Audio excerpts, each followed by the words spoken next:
Hey guys, if you're not subscribed, please smash that subscribe button and hit that like button on the video. And if you don't have time to watch this episode right now, no problem, but I'd really appreciate it if you would save it to your watch later playlist. Finally, if you'd like to follow me on Instagram and X, those links are in my description below. Thank you.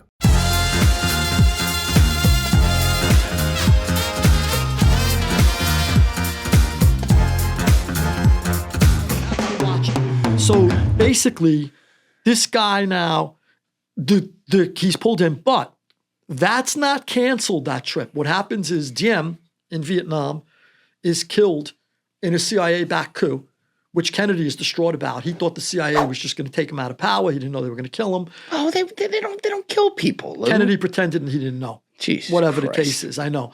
That's some naivete. I know. Well, defenders of Kennedy have sworn that he had no idea. Yeah, okay. Right. So he cancels the trip last minute. He's got issues with Vietnam, cancels Chicago. And now there's one place where it's got to happen. It's got to happen in Dallas. And who controls Dallas? Carlos Marcello through his Texas Borgata, run by Joe Civillo and Joe Campisi. Yep.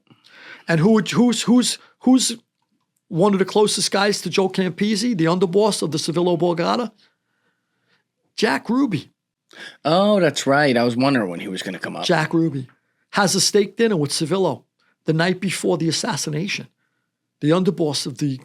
And Jack Ruby supposedly just did it spontaneously. You're eating with the underboss at his restaurant, having a steak dinner with him the night before Kennedy gets there. Sketchy. Yeah, at the very least. But it goes on with Ruby. So now just let's rewind 1 minute, because I want to know, I want you and your listeners to know the hatred Marcello had for Bobby and why.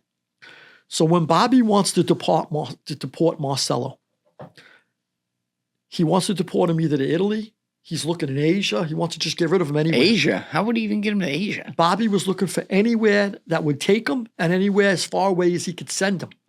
It was by illegal means. Not legal means. You got to deport somebody back to their country of origin. Bobby didn't care. That's the problem. Oh, he wanted to like brown bag him, throw him in a truck? He did. So what happens is Marcello knows that if I'm that far away from my Borgata and my family, I'll lose control and I can't. The guy Marcello took over for, Silverdollar Sam Carollo, that guy was deported back to Sicily, which gave Marcello the opportunity in 1947 to take over the Borgata. Right, so he knows. He knows if I'm deported, I'll be like Carollo going from Sicily. Hey, guys, don't forget me. Well, you're forgotten. So he goes, I'm going to go right across the Gulf and I'm going to go to Guatemala. And I'm going to phony a passport there so that Marcello's real birth, he's a Sicilian, but he was born in a Sicilian community in Tunisia.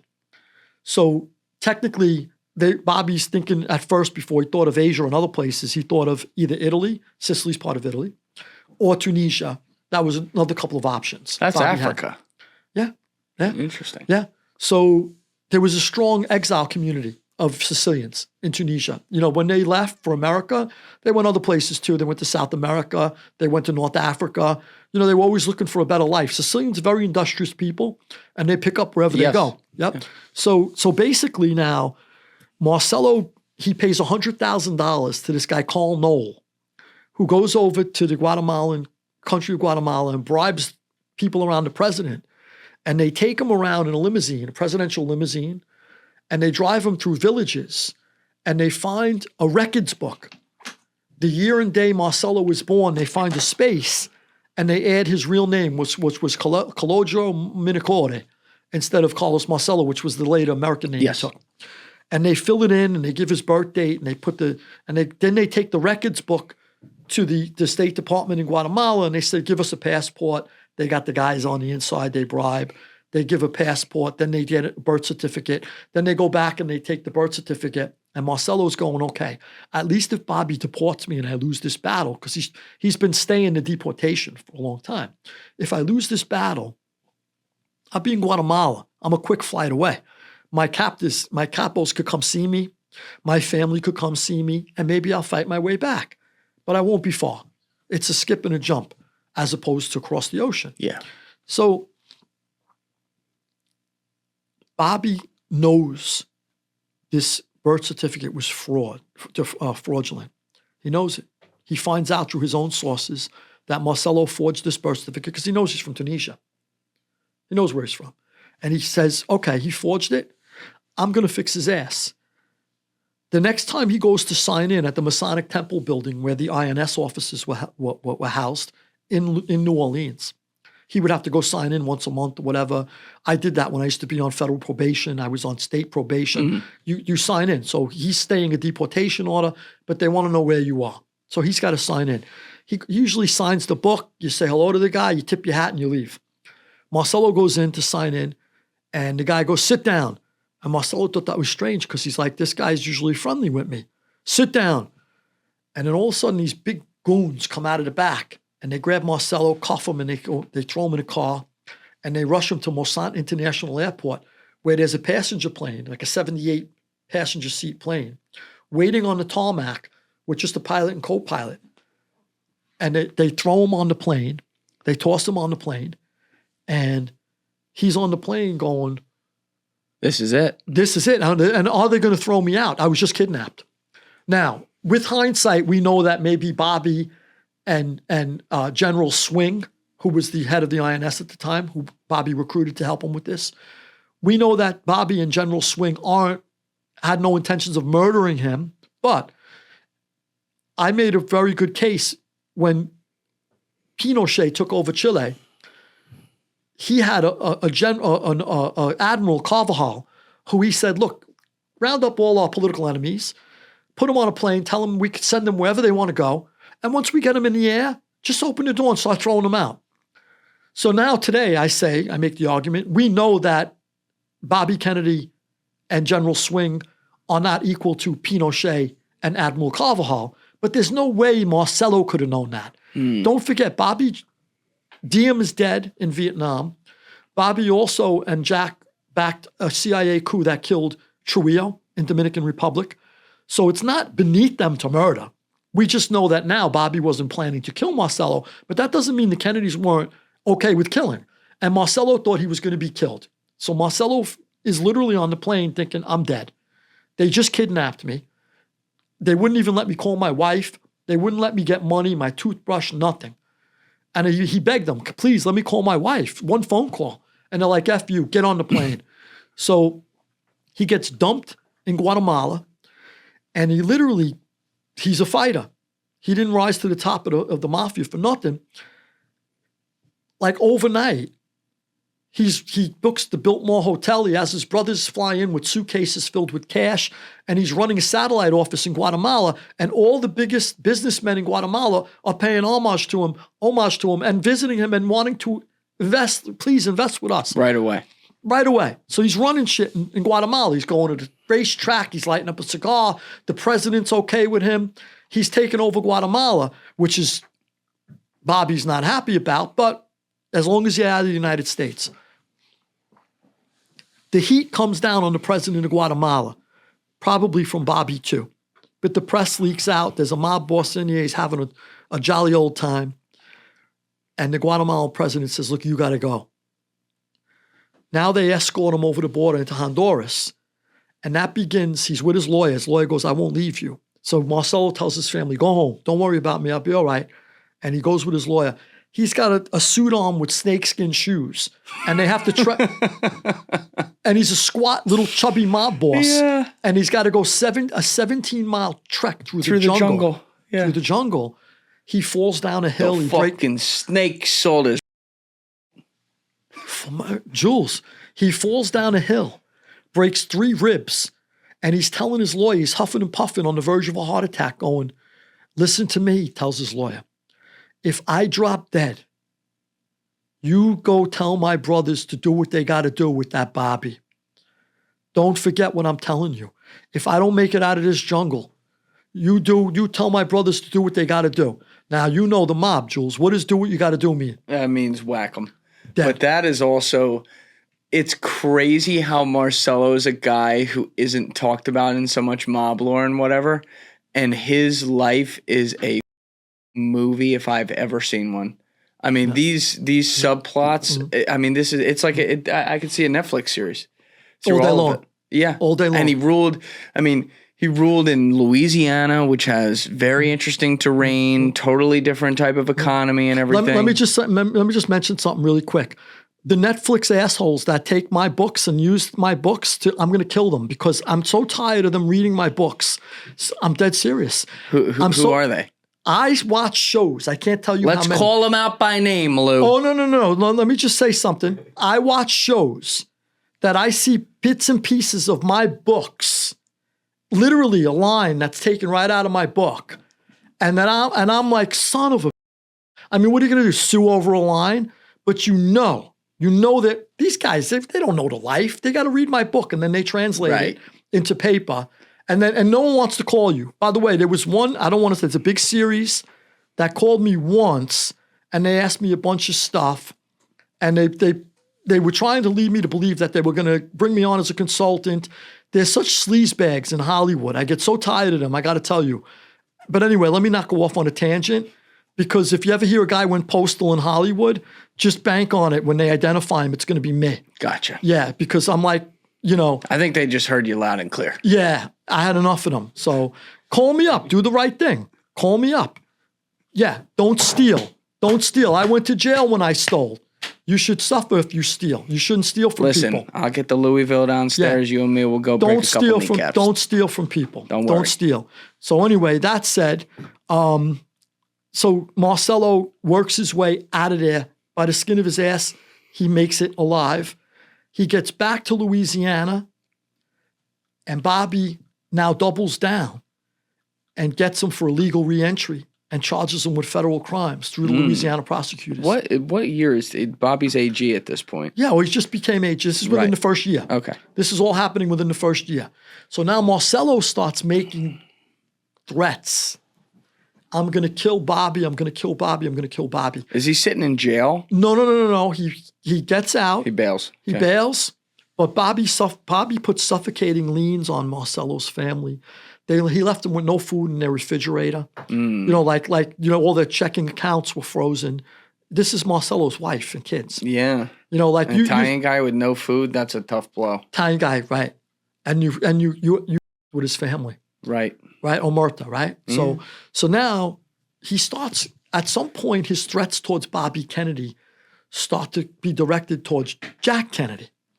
And at some point, a couple of guys around Marcello go, what are you going to do with that Bobby? You're going to kill him. And he goes, no. You cut the head off the snake. The dog. Right. Yeah, the dog, not the tail. Right. The dog will keep biting you if you just cut the tail off. Yep. You got to cut the head off and the tail dies, head and the tail together. Yep. So that's the first thing he says. Then on another occasion, he said, if you kill Bobby, his brother will send out the National Guard to get us. If you kill Jack, he can't do. His brother's disempowered in a split second. Yep. So now he starts to talk, and he's gearing his angst towards Jack. And now he wants to kill Jack, and now he knows. Now at the same time this is happening, this is the perfect storm. Yeah. This is the perfect storm. This is during all the Cuba stuff. During all the Cuba. But my question was going to be, when does Trafficante? Well, Trafficante now is getting heat too. He's pressured. His wife's got liens against her. He's being threatened with all kinds of prosecutions. So Bobby's coming after him too. Bobby's going after him too. Bobby subpoenas his wife. He's not happy about that, Trafficante. So, and he's being strangled. So now, at some point or another, as the mob feels that they need to kill Jack in order to get rid of Bobby, or they're going to be dead. Bobby swore he's going to wipe them off the face of the earth. They're the enemy within, he said. He wrote a book about it called The Enemy Within. He considered them a cancer within the United States that's worse than any foreign enemy. So now they feel they got to kill Jack. At the same time, the Cuban exiles have gone from the mascots of liberty to enemies of the Kennedy administration who are being locked up on land and sea. They hate the Kennedys. And what do they have to do with Carlos Marcello and Santo Trafficante? Only the fact that after Kennedy defunded the exiles, which originally was there was 200 million dumped into the exile effort to take back Cuba. Now, in a minute, they're defunded. They're walking around with cans going, you got a nickel, you got a dime. They don't know how to get money. But Mr. Moneybags is making $1 billion a year. So he starts underwriting them. Marcello does. And Trafficante's underwriting the camps in Florida. Marcello's underwriting the camps in Louisiana, Lake Pontchartrain. There's Cuban exile camps. And all of a sudden, the exiles are getting closer and closer to Marcello. And the exiles, whenever you consider the exiles, don't forget they're rogue, let's say rogue CIA agents, ones that despise Kennedy, but let's not call them, it's not John McCone who's in charge of the agency. It may not be other CIA agents, but there are a few who think that Kennedy's actions are tantamount, or inaction with Cuba, was tantamount to treason twice. Those guys trained the exiles. They felt the exiles were let down, and they despised Kennedy. So let's put them into the picture too. And these are the forces brewing all at once against Kennedy. And now you got Hoover, who knows that if Kennedy gets a second term, he's out or may be smeared as along with it, which was unacceptable at the time. So now you have Hoover kind of seeing all this stuff as it's happening in real time through top echelon informants, through eavesdropping devices, and going, I didn't see and hear anything. So, okay, very good. You got Dulles, who was forced to resign. Whatever's happening in his agency or his old agency, he's really not that really concerned about it either. Let it happen. So you got a lot of people who just despise the Kennedys, who just need only step back. And then you have the ground cabal. Who's in charge of the cabal on the ground? When Carlos Marcello is indicted by Bobby Kennedy for illegal reentry, Carlos Marcello's attorney has somebody who works for him. And that guy's name, he's a dogged investigator, but a little bit of a lunatic. He's a contract agent for the CIA. He does experiments, cancer research in his apartment where there's like 5 million mice running around the apartment. And totally normal. Totally normal. Totally normal. He was once like, he was like a fake Orthodox cardinal of this offshoot religion of the Catholic religion, but the Catholic religion didn't recognize them. So like he's into like a lot of spiritual stuff, a lot of the occult. He's been charged with pedophilia.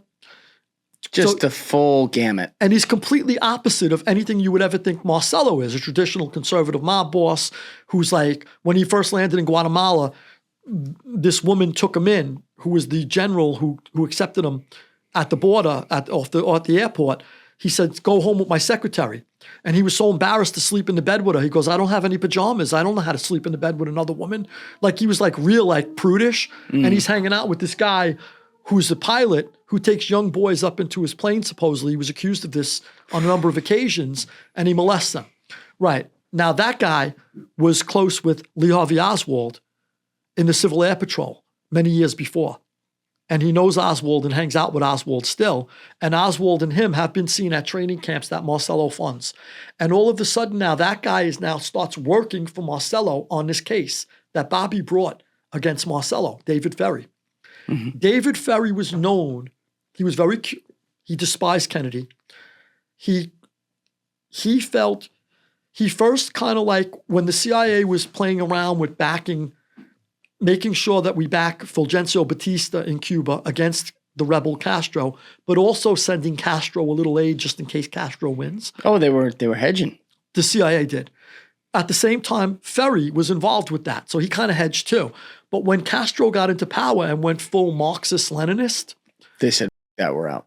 And Ferry despised Castro. He hated him. So he really, and then when Kennedy he wanted Castro dead. And when Kennedy dropped the ball at Bay of Pigs and the missile crisis, Ferry was pissed. He was running around telling everybody he should die. He needs a bullet. And that was Joe Pesci and JFK. Yes. Oliver Stone's movie. Yes. Yeah. Yes. So now at that point, and by the way, Oliver Stone did a great job on that movie, but he discounted the mob's role like completely. He just left them out of it.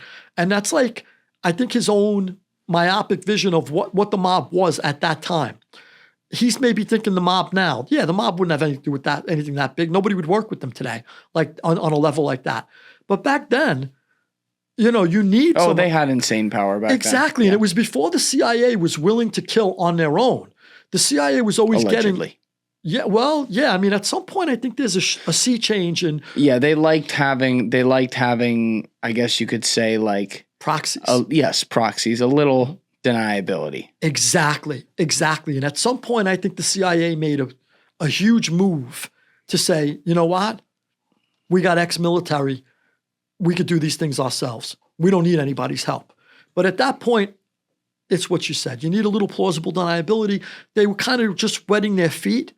With you know, it was new. It was just towards the end of the Eisenhower administration that they're really, really ready to make this dive into killing international leaders. They tried to kill Zhou Enlai of China, Mao Zedong's right-hand man. They tried to kill Patrice Lumumba, who was killed before they got. Oh yeah, we did a podcast on that. Yeah, it's very interesting. So they're kind of going full speed, but they're doing it through other people. With Lumumba, with Zhou Enlai, they're using people to do. Somebody else planted the bomb on the plane with Zhou Enlai. It was the wrong plane. Innocent people were killed. With Patrice Lumumba, they were trying to do it through people on the ground that weren't necessarily CIA, but they were going to deliver the toothpaste to him. You know, like that had the poison in it. Yeah. So this went on, and I think at some point they go, all right, let's stop working with proxies. Let's just do this. You know? I mean, we got SEAL Team 6 that they're all unemployed. They're 55 years old. You know, they're not SEAL teaming it around no more. They can't even swim, these fat guys, but they could kill. You know?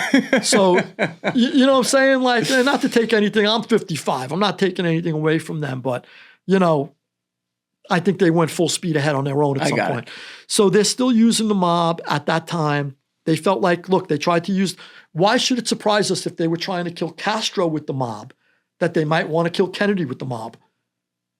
Why is it shocking? Yeah, it wouldn't be shocking. Right? It's not that huge of a jump. So at some point, Ferry was at a party, and he said to people who were present, hey, look, it's tough to kill Castro. We can't pull it off. He's all the way in Cuba. We could kill Kennedy. He's right here. He said that at a party.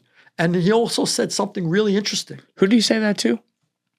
Present were a guy named Perry Russo, who later came forward during the Jim Garrison investigation, which was Kevin Costner and Oliver Stone. Yeah, was Clay Shaw around during Clay Shaw was supposedly at the party, although he never admitted it, but Perry Russo did. Okay. And Ferry said it to these, there was a leftover, there was a few militant Cubans left over after the party broke up. There was Perry Russo, there was Clay Shaw, and he said, look, this is how we're going to do it. A triangulation of fire. We'll lure him we'll get him in a kill zone, and then we'll hit him with a triangulation of fire. Well, we all know triangulation means 3, right? I guess triangle. Well, we all know there's at least 2, the book depository and the grassy knoll. You can watch the Zapruder film. You can't deny it. His head went back. I mean, hello. I don't care how many times they tell us, oh, that's from the book depository. It was a magic bullet, Lou. Right. Come on. Oh, it can fly. It can bend. It can move. It went through like fucking 12 people. Defies the laws of physics. Yes. There's no such thing as physics. Yep. This is a hit. Yep. That's right. There's no physics in hits. And that's that all inspector, by the way, of the Warren Commission. Yeah. That's right. Yep. Rest in peace, Arlen. Yeah, exactly. You lying sack of shit. Yeah, die, drop dead, burn in hell. Burn in hell. Yeah, burn in hell. I used to listen. That guy would do like a weekly call on WIP Sports Radio when I was growing up, and I had no idea about like his come up and how he had been the magic bullet guy. Yeah. I learned that later, and I'm like, the sweet old guy on the phone talking to Angelo Cataldi? Yeah. I'm like, son of a bitch. Yeah. Yeah. So we should go over the magic bullet just for your listeners, right? So the magic bullet, the Warren Commission, which later is tasked with basically, we're going to get to the bottom of it, but that's not why they were formed. They were formed to kind of dispel all the rumors and stuff and just dump it on Oswald. Well, they got a major problem. And I know you know this, but there were more shots fired in a short amount of time than Oswald is able to pull off with a bolt-action rifle, right? So they have to come up with a magic bullet that makes left turns, right turns, and goes through Kennedy and Connolly. Connolly later goes, there's no way in hell you can't run enough tests. All inspector went to Texas. He's running all kinds of tests. And Connolly goes, you can't run enough tests to convince me that bullet went through Jack's neck and into out my ribs, hit my wrist, bounced over here, ended up on the gurney. Never happened. And when one of the guys from the Warren Commission told Johnson, I don't believe it. Connolly don't believe it. Do you believe it? He goes, hell no, I don't believe it. That's Johnson. who we even Right. wonder if he It's was crazy. even part. Yeah. I did 2 episodes, 170 and 171, with my friend Joseph Scott Morgan, who's like the death investigator. He's the guy on every channel talking about this. And he is from New Orleans. So he grew up there. And even before he became a death investigator and got all that expertise as a kid, he was deep on this whole thing. He's basically spent his whole life on the Kennedy assassination from a forensics and investigation standpoint. And he came here with like a full binder and shit. It's kind of exciting. And it was amazing. But all this stuff you're talking about, like he broke it down technically beautifully. And it's just like, you hear this. Incredible. You hear this and you say to yourself, how could you ever think it was just Lee Harvey Oswald? Right. Yeah. Oh, by the way, too, I think we may get something in the document dump. I'm always wondering about the Dow Tex building. And it's not talked about enough. The Dow Tex building was adjacent to the book depository. Eugene Hale Brading is a crucial figure in this. So Eugene Hale Brading is a convict he's sort of in bed with right-wing extremists who may have gotten the contract when Marcello was floating around millions of dollars to take out Kennedy. They might have picked up that contract because there was a right-wing extremist involved in Miami with the informant Miltia was. And also, too, he's really cozy with the mob. He does a lot for the mob. And he also had an office in a building where Ferry had an office, David Ferry. So he's kind of like in bed with a lot of mobsters. And this is like, there's a lot of evidence that he was in the La Costa. The La Costa golf course was a golf course where like Richard Nixon used to golf, but also all the top mob guys and all the top teamsters. And this guy used to hang out there too. So he's like in bed with the mob, in bed with a lot of people who might have took up the contract. And he changes his name from Braden to Brading on his license. And he tells his parole officer, because he's on parole at the time, hey, I'm going to Dallas for some oil business to Texas. I need a pass. Okay, no problem. They give him the pass. Well, when the shots ring out at Dealey Plaza, Eugene Hale Brading is picked up inside the Dow Tex building, which has a clean shot of the limousine too. And they pick him up inside there, but supposedly he was picked up, brought down to police headquarters, and he said, I was outside on the street. I heard the shots. I ran inside to make a phone call, went up to the 6th floor to look for a phone, then came back down because I couldn't find the phone or someone else was on it. And then the cop got me outside. The cop goes, no, I got him in the building. I picked him up in the building. So he's in the Dow Tex building, and he's very suspicious, and he has ties to not only David Ferry, but there's a hotel where he was staying that Ruby visited the night before the assassination. He had a steak dinner with Joe Campisi, the underboss of the Dallas mob. Then Ruby went over to this hotel where Eugene Hale Brading was staying, which is interesting. And then Eugene Hale Brading is picked up in the Dow Tex building. So if there's a document dump, keep an eye out for the Dow Tex building and what Eugene Hale Brading may or may not have done in there. The police report supposedly went missing from the National Archives, so we might not see anything, but there may be something. I'll tell you some other things to look out for. In the dump, yeah. In the dump. Woody Harrelson's father, Charles Harrelson. Yeah, he was a serial killer in Texas. Keep an eye out for him. He got pinched for shooting a judge with a high-powered rifle for Marcello's brother, who was involved in that case. And another mob guy, but he worked for Marcello's brother. He kills people with high-powered rifles. That's not really common in the mob, other than Gregory Scarpa in the Brooklyn War. Yeah. Really, they don't do that a lot. It's usually like handguns. So he gets caught for that. He gets life. And then at some point or another, he was either juiced up on alcohol or drugs, and he was being arrested, and he had a standoff with the cops. And he went through the whole Kennedy assassination and how he did it. And then they lock him up. He sobers up, and he goes, I was just lying. I just said that shit. I was drunk. And they go, he admitted he was lying. We're good here. I believe him more when he's drunk. I happen to tell the truth when I'm drunk more. People do. Like if I love somebody, like friends, family, I don't tell them every day. But when you're drunk, you're like, I fucking love you. I love you. The truth so comes much. out. Yeah. And I'm a happy drunk. Exactly. I'm a happy drunk. You a happy drunk? I couldn't even picture that. I'm a happy drunk. And the truth, you're a happy sober. Yeah. I am. Actually, I am in my new life. You're right. So look for Harrelson. I wonder. He told a friend of mine, I know a guy who was a bail bondsman in Texas for decades.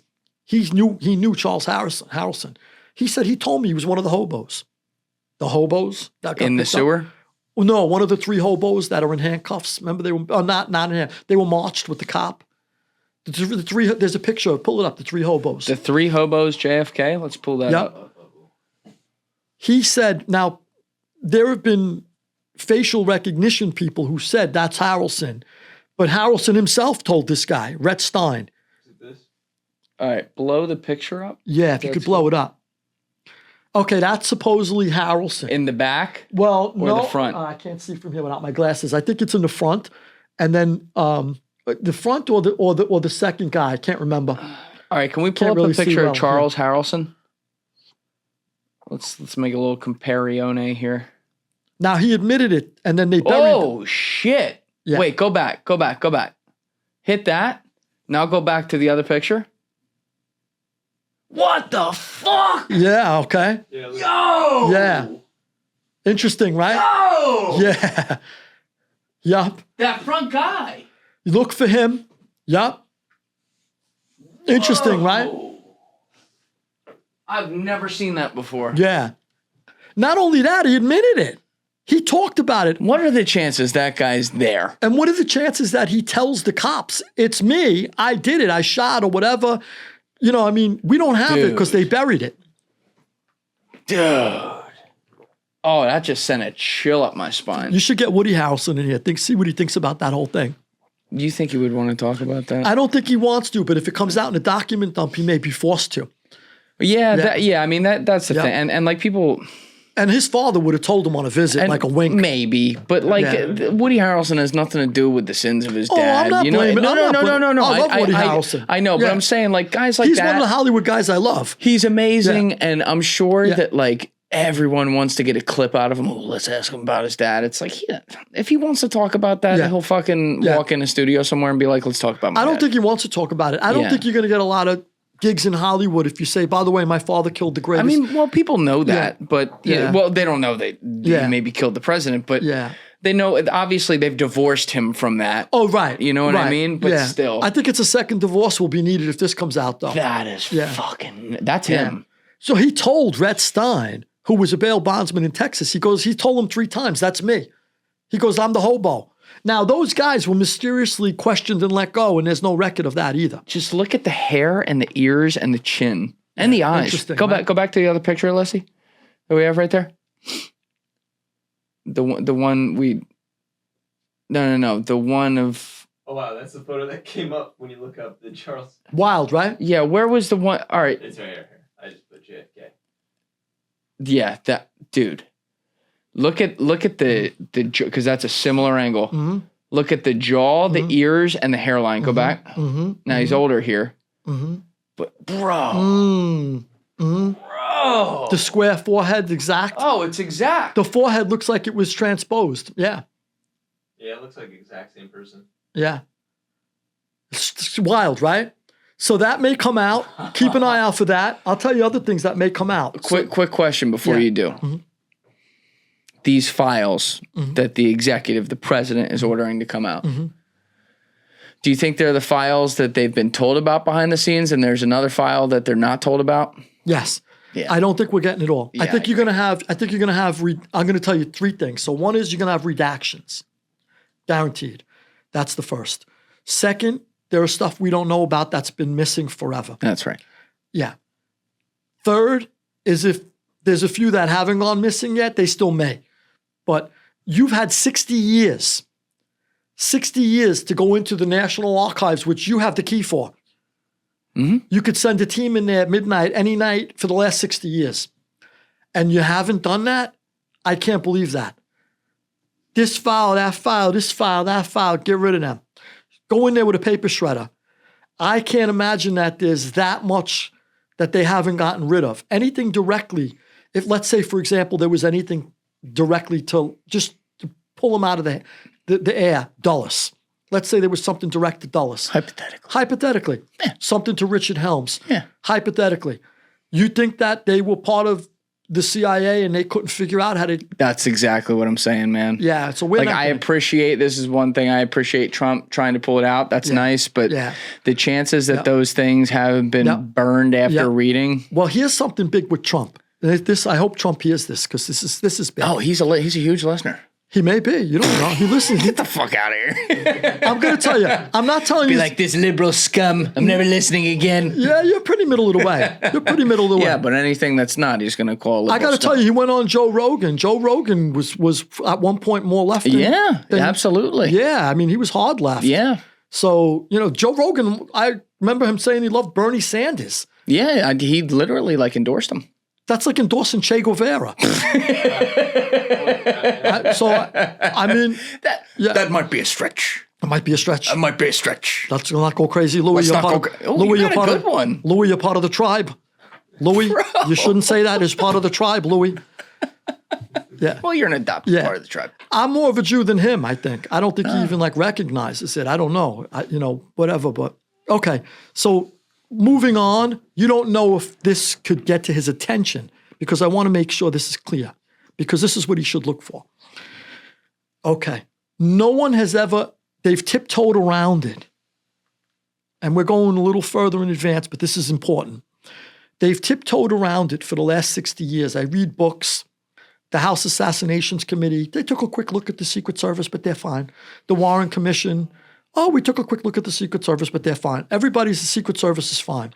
No, this is a couple of guys were drunk. Okay, they were drunk. They went to the late night party. They shouldn't have got drunk, but that's all you hear. I'm the first person to wrap up my book, Volume 2 of the Borgata Trilogy, where I name a series of events that take place, I call out, that will directly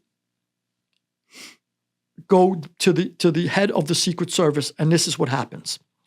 And now the mob or anybody else on the ground, whether it be a shooter like him, possible shooter, or the mob, Marcello, Ferry, whoever's involved, Cuban exiles maybe, whoever's on the ground, could not pull it off without the help of the Secret Service, and I'll explain to you why.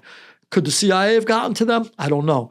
Johnson, Hoover, I don't know who whispered in this guy's ear, but I'm going to tell you the series of events that happened that you can't tell me were coincidental. Kennedy, before Kennedy lands, there's a last-minute change to the motorcade route. Forrest Sorrells, let me give you the players involved first. Forrest Sorrells is the Secret Service agent on the ground in Dallas. He's been there for years, decades. Winston Lawson is the advance man sent from Washington to work with Forrest Sorrells and prepare the security for the president during the motorcade route. He did a shit job. He admitted it. So you got Winston Lawson and you got Forrest Sorrells on the ground. Now all of these changes start to take place. There's a last-minute change to the motorcade route made by the Secret Service where there's going to be this turn onto Elm Street and then and it slows the limousine down to like a crawl under 10 miles per hour, and it puts it in the midst of a canyon of buildings where Kennedy is a prime target. That's the first thing. Nobody could figure out this last-minute change to the motorcade route. Everybody's like scratching their head going, why did we make the change? Why are we bringing the president down that block? The president's a minute away from the Stemmons Freeway and 5 minutes away from the Trade Mart where his next event is. But his limousine is brought to a slow crawl with that turn. The security ends before that turn. If you look at the Zapruder film, there's people scattered over there. Yeah, it gets wide open. It's wide open. There's a few people scattered and that's it. It's wide open. By the way, look out for the document dump, the Babushka lady. The Babushka lady? The Babushka lady. Who's she? The Babushka lady. The Zapruder film is filming from this way, the Kennedy assassination, right? He's filming Kennedy from the right, right? Where's Zapruder? He's filming him from up just above on the knoll. Okay, like, on the knoll. Like underneath the trees. Okay. And Kennedy's coming, like Kennedy's head is looking forward and we're like coming towards 90 degrees on. Perfect, thank you. So now the Babushka... Which remind me to tell you about something with the Zapruder film when you're done this. Okay, so the Babushka lady is on the other side and we got her from the back filming it this way. Guess what she's filming? She's filming the grassy knoll. She's got Kennedy right in front of her. Can we type in Babushka Lady Pull JFK? Up the Babushka Lady. What a name. Why are we calling her Watch for that in the document dump. If that tape wasn't destroyed, I don't know what happened to it, but they got the Zapruder film only because he sold it to Henry Luce. Was she filming? Pull up the Babushka Lady. Or was she taking a picture? Yes, filming. Filming. She's got a camera. She's filming. But we A don't video. have. A video. This one? Yeah, that's her. That's She's her. filming it as he's going by. That's her. And she's sudden. We can never find her.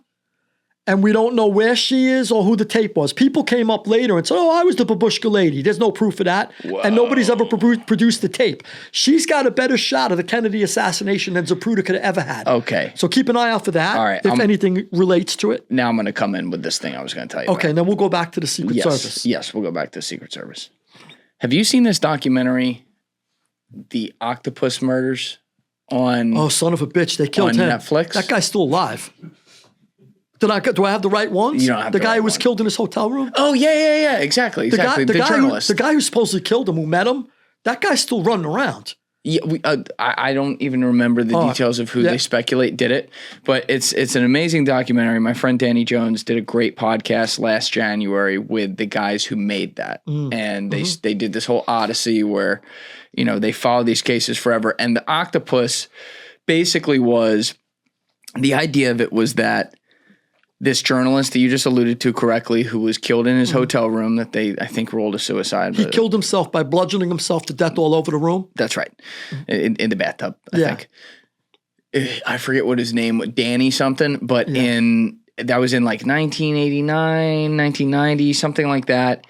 He was supposed to be meeting with a source who was going to help him put together all these different pieces, but essentially what he uncovered was all these cells of intelligence, everything pointing back to CIA and guys like all the way up to the top, like George H.W. Bush, who was in charge of it in the 70s, where these different people who disappear or fake fronts that would occur where criminal activity's happening and then people disappear are all tied back together. That's a very broad way of putting it, but I don't want to get too lost in the weeds here. It's a 4-part documentary. In one of the episodes, though, they're talking with a woman, and I can't remember what her context was, whether she was like another journalist who was trying to get stuff or some sort of source. And I forget what it was, but she tells a story, and I don't know if it's true. It sounds fucking insane to me, but the way she tells it makes the hairs on your skin stand up. She tells a story about being shown the real Zapruder film and being taken back in a room by, I guess, one of these spooky guys from the CIA. And in the film, I believe she said, it was something crazy. I believe she said the Secret Service agent turns around and shoots Kennedy in the head. I came across that one. And she goes, did I just see what I just saw? No, my eyes are playing tricks on me. And the guy said something really sinister to her, like, don't believe what we decide to show you. It was something like that. And you think about this and you're like, all right, well, even DARPA didn't have AI in 1963. But could there be something? Well, could there be some frame that's fucked with? I will say they did fuck with the frames at one point. We know that. Not to that extent. I read that one time. And but they did fuck with the frames to try to sync up the timing of the bullets where Kennedy's hit and then Connolly's hit. Because Kennedy was hit, then Connolly's hit separately.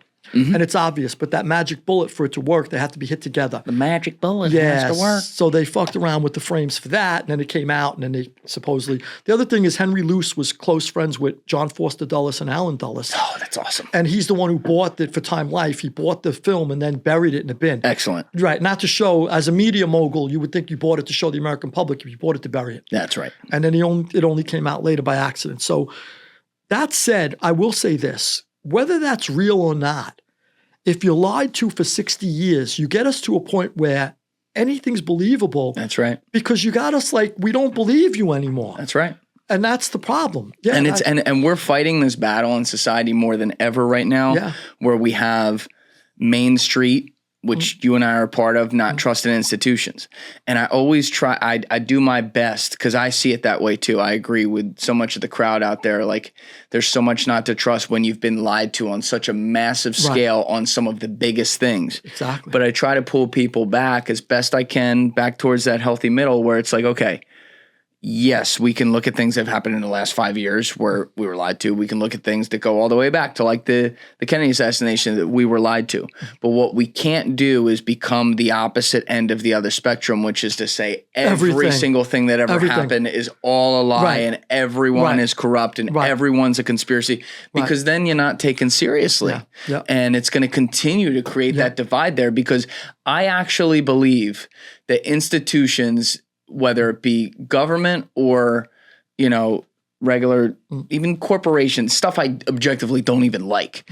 I believe that there is some ability to salvage some sort of good that they can play in the world rather than just completely destroying them. But I understand the sentiments of people who want to destroy them. Does that make sense? Oh, 100%. Hey guys, if you haven't already subscribed, please hit that subscribe button. It's a huge, huge help. Thank you. Yeah, 100%. And the sad part is most people have already been conditioned to think that everything is a lie. And it's very, very difficult, as you said, to pull people back. Yes.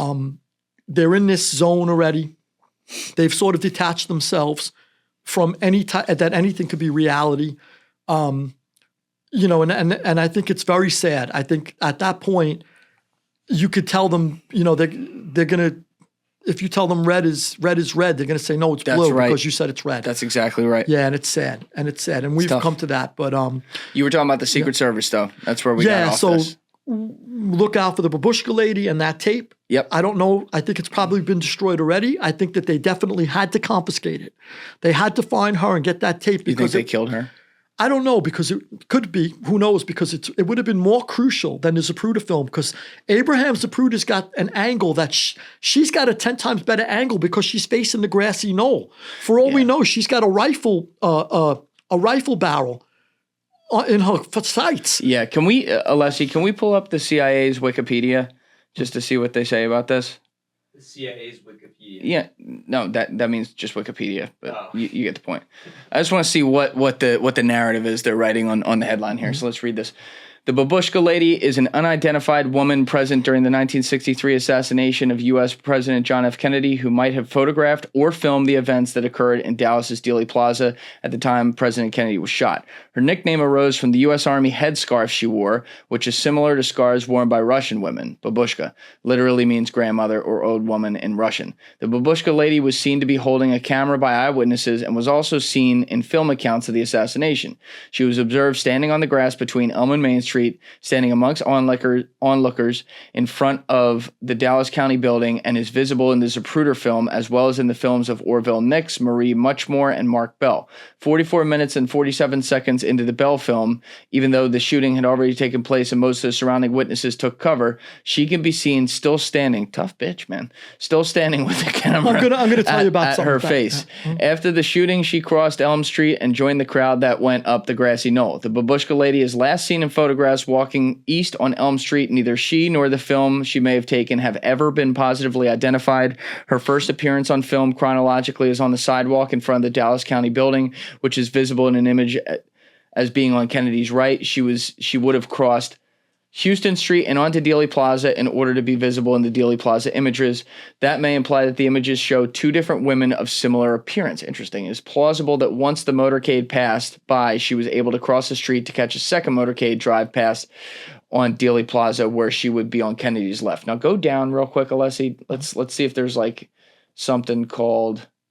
No, there's not. Let me tell you another theory. Yeah, let's fill in some cover, Lou. Ferrante. Yeah, so the first theory is that she's just a woman like Zapruder filming, and that's been the prevailing theory since it happened. Yeah. We don't know who she is. She's a pedestrian. She disappeared. Maybe she was killed.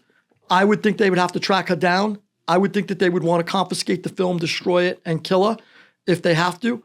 A lot of other people died mysteriously.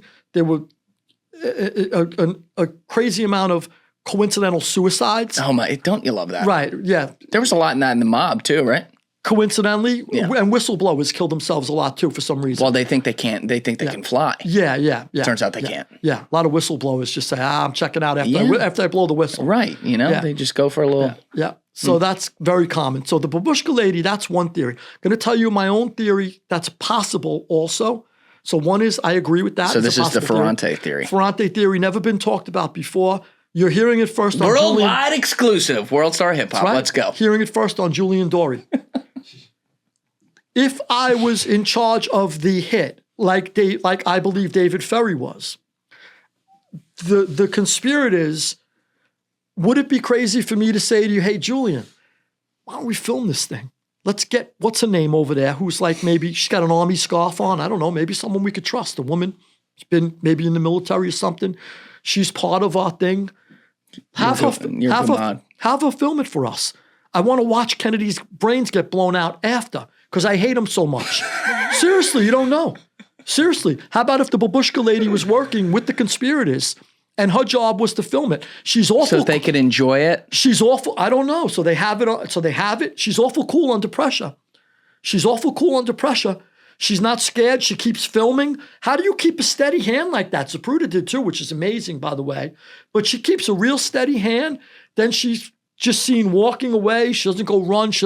You would go run. You would try to like group with people and talk about what you just saw. Picture just taking my camera and I'm strolling away. And then she's seen over here last. And it's a little cold for me. Like there's a certain level of, she's got aura. it's a possibility. I'm not telling you for sure. The first possibility, probably more likely. They got her, they killed her, they took the film, they destroyed it. Zapruder had already sold his to Henry Luce. That came out later. Dan Rather saw it. He was one of the guys who saw the Zapruder film. And he lied to the American public and said his head went front from a shot to the back. Oh, yes. He never mentioned that it went back from a shot from the front. So that said— You calling Dan Rather a liar? Oh, I would never do that. So now I think he got canned for lying. So you got the babushka lady. The first theory is probably the more likely that they got to her, got the film. But the second theory is possible. Hearing it first on Julian Dorey. The conspirators had her film it. I couldn't put it in the book because, like I said, you don't have the evidence. If it's just out of the blue, but I could talk to you about that, and it's possible. It's possible. Keep an eye out in the document. All right, hold on a minute. Why would the conspirators do that? Why would they kill Kennedy? They're lunatics. You gotta have an element of. But I know. But hold on. Let's look at two different groups that had some involvement in this conspiracy: the mob and the CIA. When the mob kills people, they come from the world of no body, no crime. I don't think the mob would have done it. Oh, okay. So hold on. I said, just let me play this out. No body, no crime, which certainly would then imply no video, no crime as well. And then you look at CIA, whose entire job is to do things, in a sleuthing manner around the world and not leave any evidence. Okay, so why would they want a video of that? Okay, so I'm going to give you, remember Miltia? That's the guy who I said he was a right-wing racist extremist who may have taken the contract that Marcello was offering. When he said to the guy in Florida, he's dead, Kennedy, when he comes down here, we're going to hit him with a high-powered rifle and some nut's going to take the rap. This is before Kennedy gets killed. Remember that? That guy, Miltia, Joseph Miltia, that guy, his plans are canceled in Florida. He disappears. There's a picture in the crowd that looks identical to Miltia. So he apparently went and told somebody else, I'm going to watch it. So he went down to Dallas then when it was canceled in Miami, and then that didn't happen in Chicago. He went to Dallas and he's in the crowd waiting for him. Why would it be crazy for him, knowing Kennedy's going to get killed, knowing he hates Kennedy, for him to go, I'm going to go stand in the crowd and watch it. It's going to happen on Elm Street. I want to be there. It's exciting. I mean, it's like going to a NASCAR race, right? I mean, what floats your boat? If you're a sadist, that floats your boat. If you like automobiles, NASCAR floats your boat. People do snuff films. People are crazy. So I'm not saying that the mob did it. I'm not saying the CIA did it, but I'm saying that people had foreknowledge of the hit. Rose Cherami, she was picked up by a cop, Lieutenant Francis Fruge.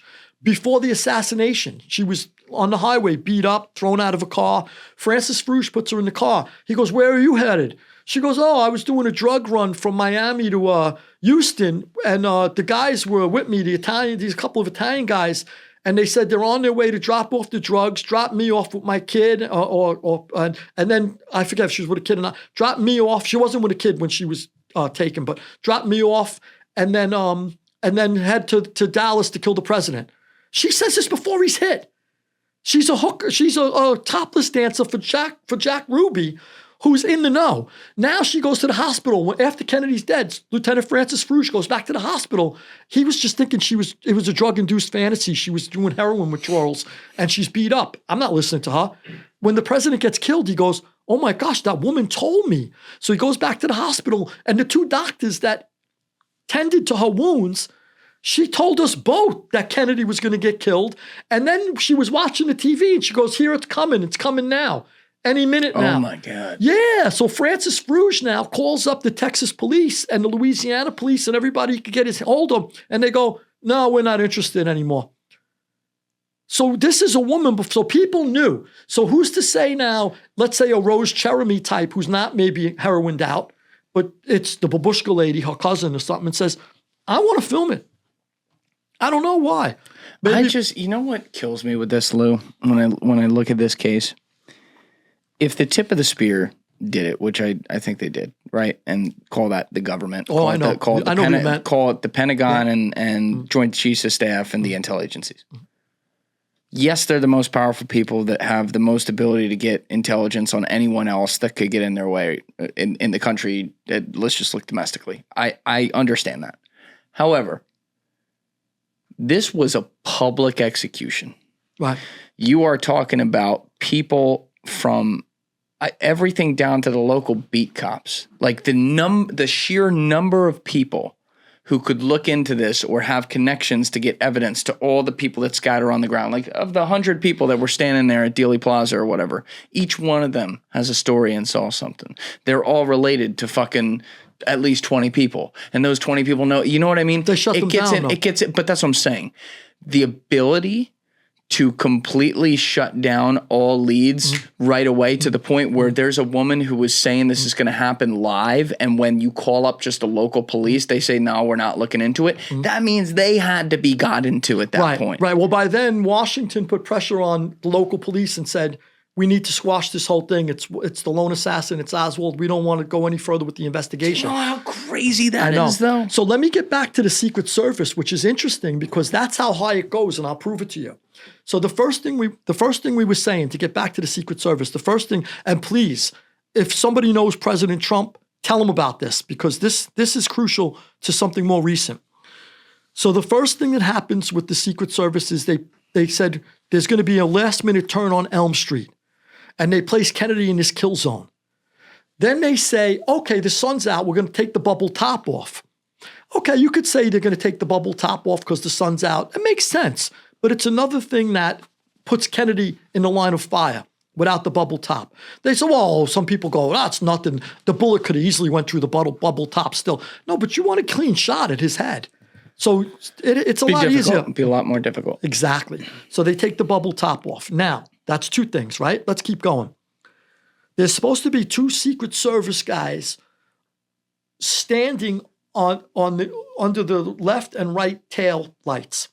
They got welded things there that they step on, and they hold on like they got welded pieces on the tail lids, and they hold on to like things you would hold on to like if you're on a roller coaster. Yes. And it's welded. So they hold, and these are 2 tall agents who would obstruct the view from either the book depository or the Daltex building. Those 2 places, right? You come in, those 2 agents from behind would obstruct the view. They're told, we don't want you on the back of the limousine. They go, what? This is where we stand. We need to be close to the limo in case somebody comes to attack. Who tells them that? Secret Service. So you got Forrest Searles there's already. I don't believe he's part of it. Winston Lawson is the advanced man sent from Washington, and I'm going to get to the final culprit. So it's coming from Winston Lawson first. It's not the guy who's still alive, right? Winston Lawson just died a couple of years ago, and that's why there's a guy who's alive. Can we Google Secret Service agent? Oh, no, Clint Hill? No, Yeah, Clint Hill's legit. Clint Hill's a patriotic American. He's the guy who ran on the trunk. I don't believe the agents on the ground had any part of any type of culpability. They were completely innocent. He seems like such a nice guy. No, I don't believe the agents on the ground. I like Clint Hill. I thought Clint Hill, what he did was heroic. He tried to get it took balls to jump. You don't know how many bullets are coming at the president still, and he's trying to save the first lady. He gave the thumbs down to the other agents. He saw his brain matter all over the seat, and he goes thumbs down, meaning he's either dead or he's going to be. Yep. He gave the thumbs down. Clint Hill's a hero. The other agents there, even though they were a little groggy, they were a little hungover, I don't believe any of them had anything to do with it, and I'll tell you why. So the agents on the ground who were told, get off the running steps, and Clint Hill was supposed to be one of them, they go, why? We don't understand this. It said it's coming from Washington. Okay. Now that this gets better. Now there's so they call Washington. Let me jump ahead a little. They keep jumping, Lou. Yeah, they call Washington, and they go, okay, are we supposed to be off the running steps? That sounds weird to us. And he goes, yeah, not only that, the guy in Washington says, but don't crowd the president too much. He doesn't want to be too crowded on this trip. So they think that's a little weird too. So that one agent, Ron Pontius, hangs up, and the other agent, DeFreeze, goes to him, who were you just talking to? He goes, Gerald Bain. He goes, Gerald Bain? Gerald Bain's on vacation. He goes, no. At the last minute, he was going to take a vacation, but then he decided to come into work, and he's working out of the East Wing, and he's commanding the whole thing from the East Wing. Oh, conveniently. Yeah. He hadn't left Kennedy's side since day one. Talk about conveniently. I mean, you just said the word of the century. He hasn't left Kennedy's side. He's always in the right front passenger seat in front of Kennedy for every motorcade. All of a sudden, he goes in the most dangerous trip Kennedy's ever taken because they just beat the shit out of Adelaide Stevenson before Kennedy went there. Everybody's telling Kennedy, I list a dozen people in my book. They're all telling Kennedy, don't go to Dallas. It's too dangerous. There's too many extremists there that want to kill you. We don't want you in Dallas. Stay away from there. So Kennedy's going, no, I got to go anyway. But at the very least, the head of the Secret Service, Gerald Bain, who's never left Kennedy's side, decides this is the time he's going to take a vacation. And not only that, he takes the vacation, and then he suddenly decides, second thought, I'm not going on vacation. I'm going to go into work. I'm going to go into work, and I'm going to call the shots from the East Wing, where it's kind of safe, where it's very safe. So let me go through the rest of the little changes that Gerald Bain made, dictating them to Winston Lawson on the ground in Dallas. This feels like a Kennedy rap It song gets better. It gets better. Listen to this, Julian.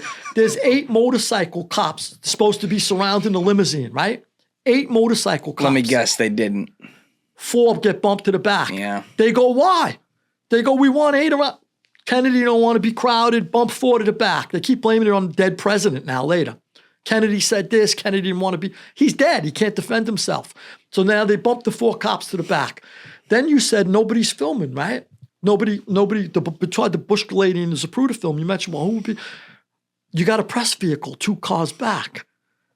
They bumped the press vehicle, a whole load of guys who know how to snap pictures. They bumped them all the way to the back of the line, and they're scratching their head going, why are we being bumped to the line? We would never bump to the back of the line. We didn't want to be near the president. Sorry, bump to the back.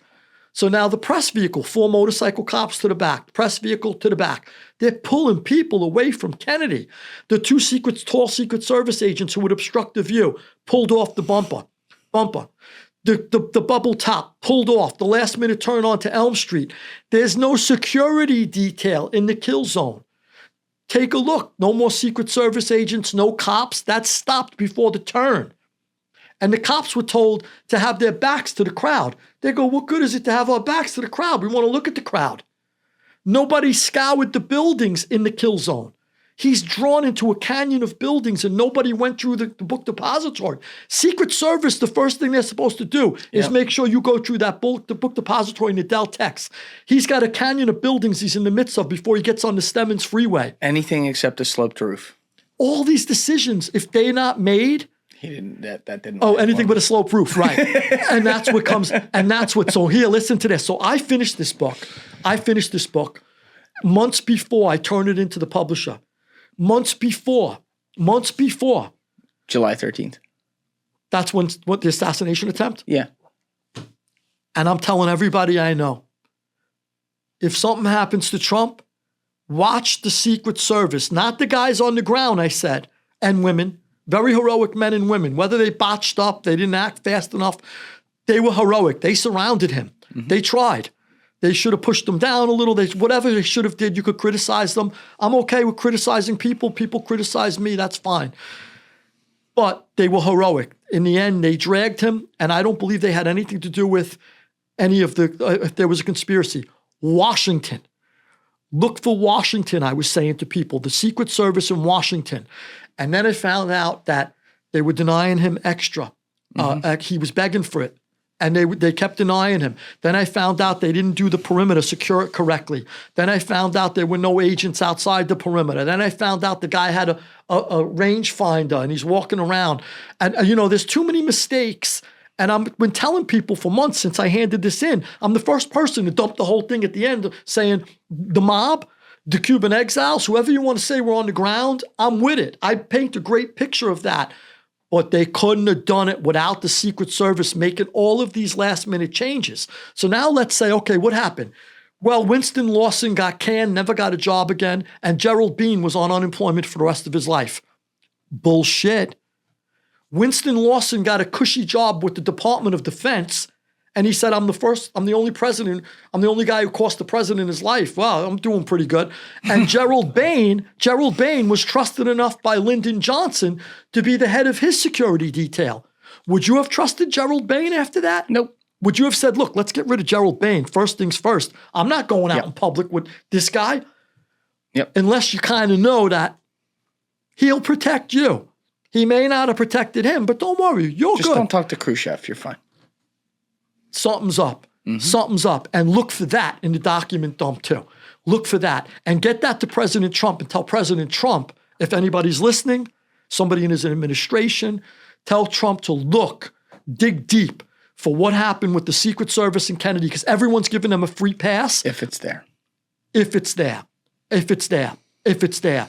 But you just those series of events are too coincidental for me when you add up how many? Look, if you know the old thing, everything's an odds game.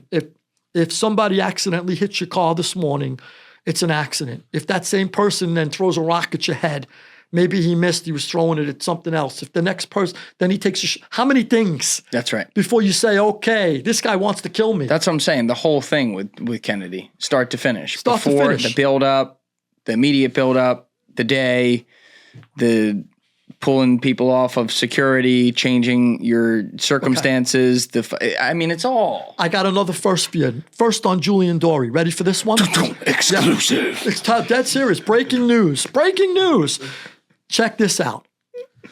Oswald, Chief Jesse Curry of the Dallas Police, I feel was one of the honest policemen there. The force was corrupt. It came out later. Guys said we were all corrupt. The money was floating around like you can't imagine. They did a lot of stuff that they shouldn't have did before and after the assassination.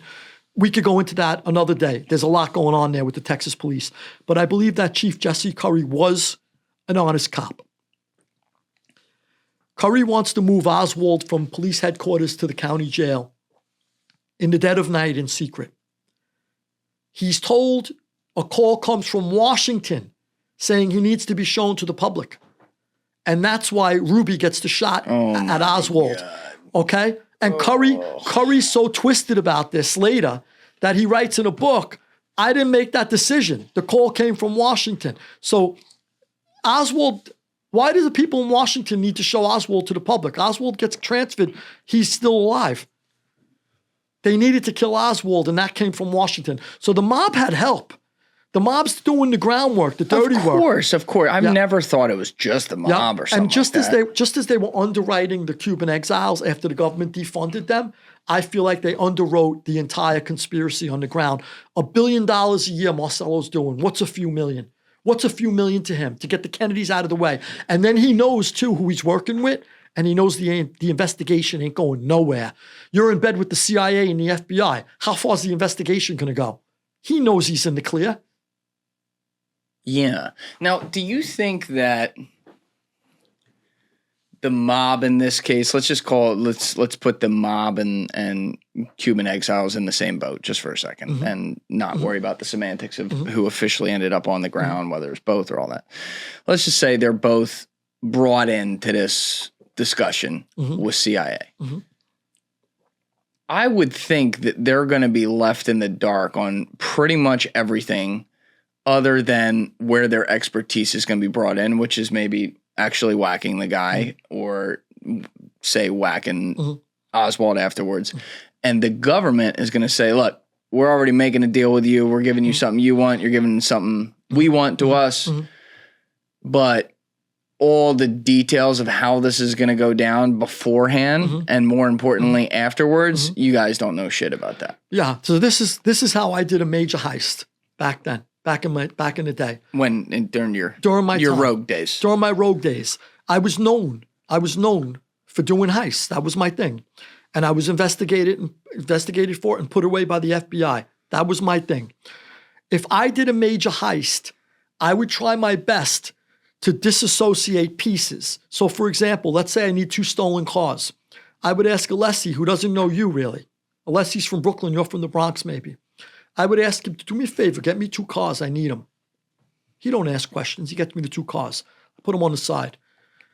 I'd ask you, do me a favor, you got an apartment I could borrow? Maybe I got to bring somebody there for like 2 hours while I get to the safe. Right. You do me a favor. Compartmentalization. I do that with everybody I could at all times. So when the FBI finally got me for the big stuff, they could never get me. I did all of these things. I separated. So you get one stool pigeon, he's going to go, I got the cause. For what? I don't know. I mean, seriously. So, there was like elements where I only knew how it all worked. So take that now. I'm a bird brain on the streets of New York pulling heists. A naive kid, ignorant in every which way, but smart enough to pull off a heist, in all fairness, but still a bird brain in many ways. I was immature. I was doing bad things. Now take that to another level. You have brilliant guys who are masters of intrigue, like David Ferry is called, the master of intrigue. And he knows how to put the pieces together. And he's doing that on a high level. I'm playing checkers, he's playing chess. And he's doing that with all of these different conspirators maybe. And let me tell you something, when Garrison finally went after Ferry, the day they told Ferry, they revealed him as a chief suspect in the new Garrison investigation when Garrison reopened. Garrison went home, just to give you a snapshot.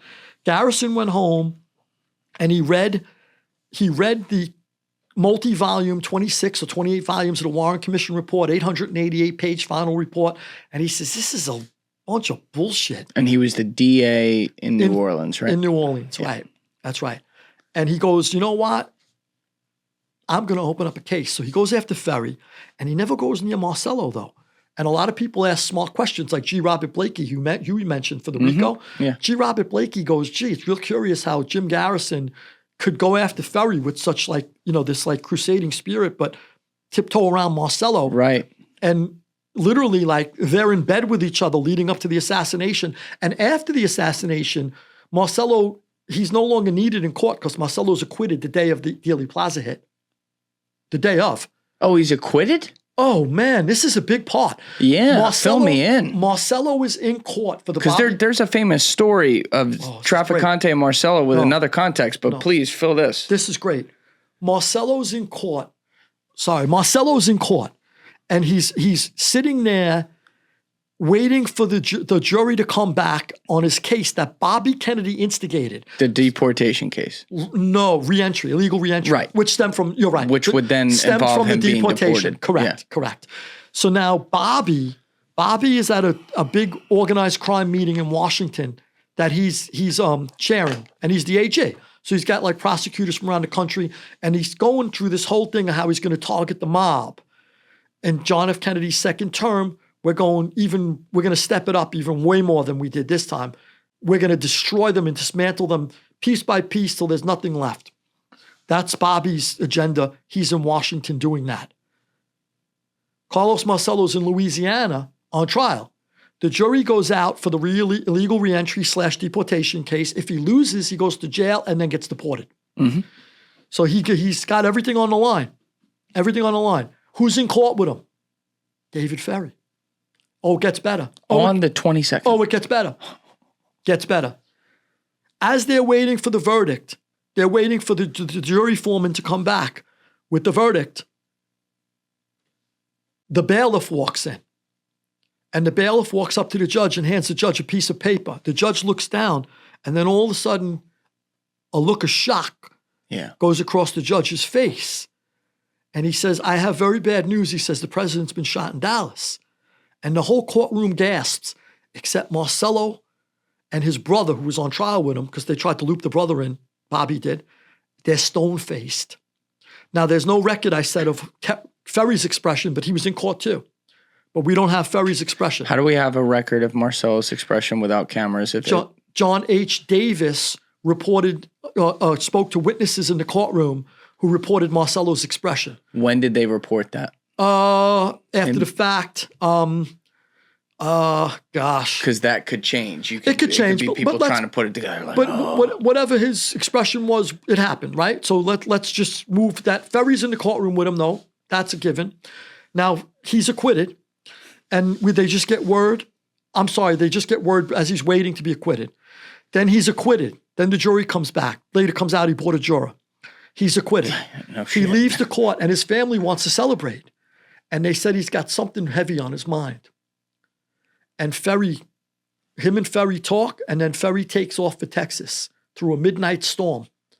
He flies to Texas. He flies to the scene of the crime? No, not flies in a plane. I mean flies in a vehicle. I know. He goes to the scene of the crime? He goes to Houston, to the Alamo Motel, which is owned by Marcello. And he calls Marcello collect when he gets there.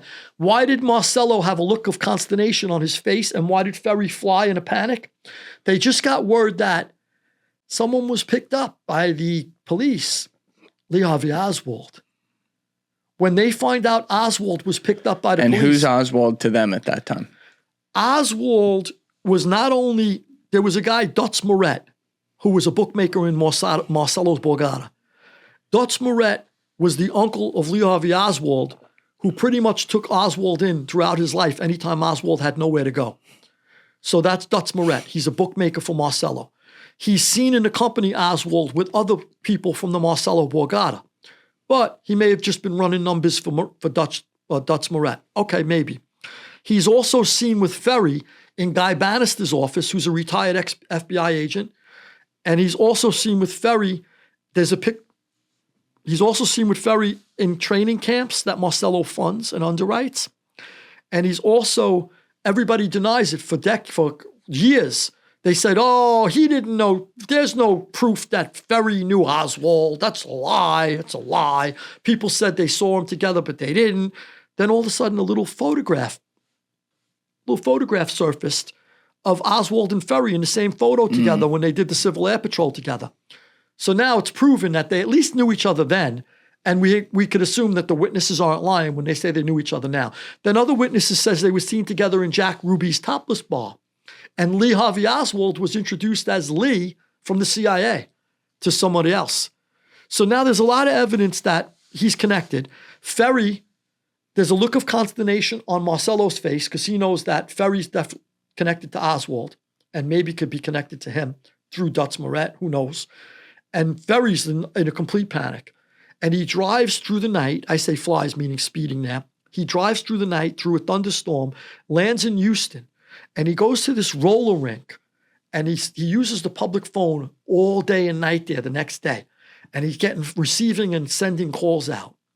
Well, at some point or another, this guy, Jack Martin, has a beef with, and this is in that film too, the JFK film. He has a beef with Guy Bannister. They're arguing. And he says, what are you going to do? Kill me like you guys just killed Kennedy?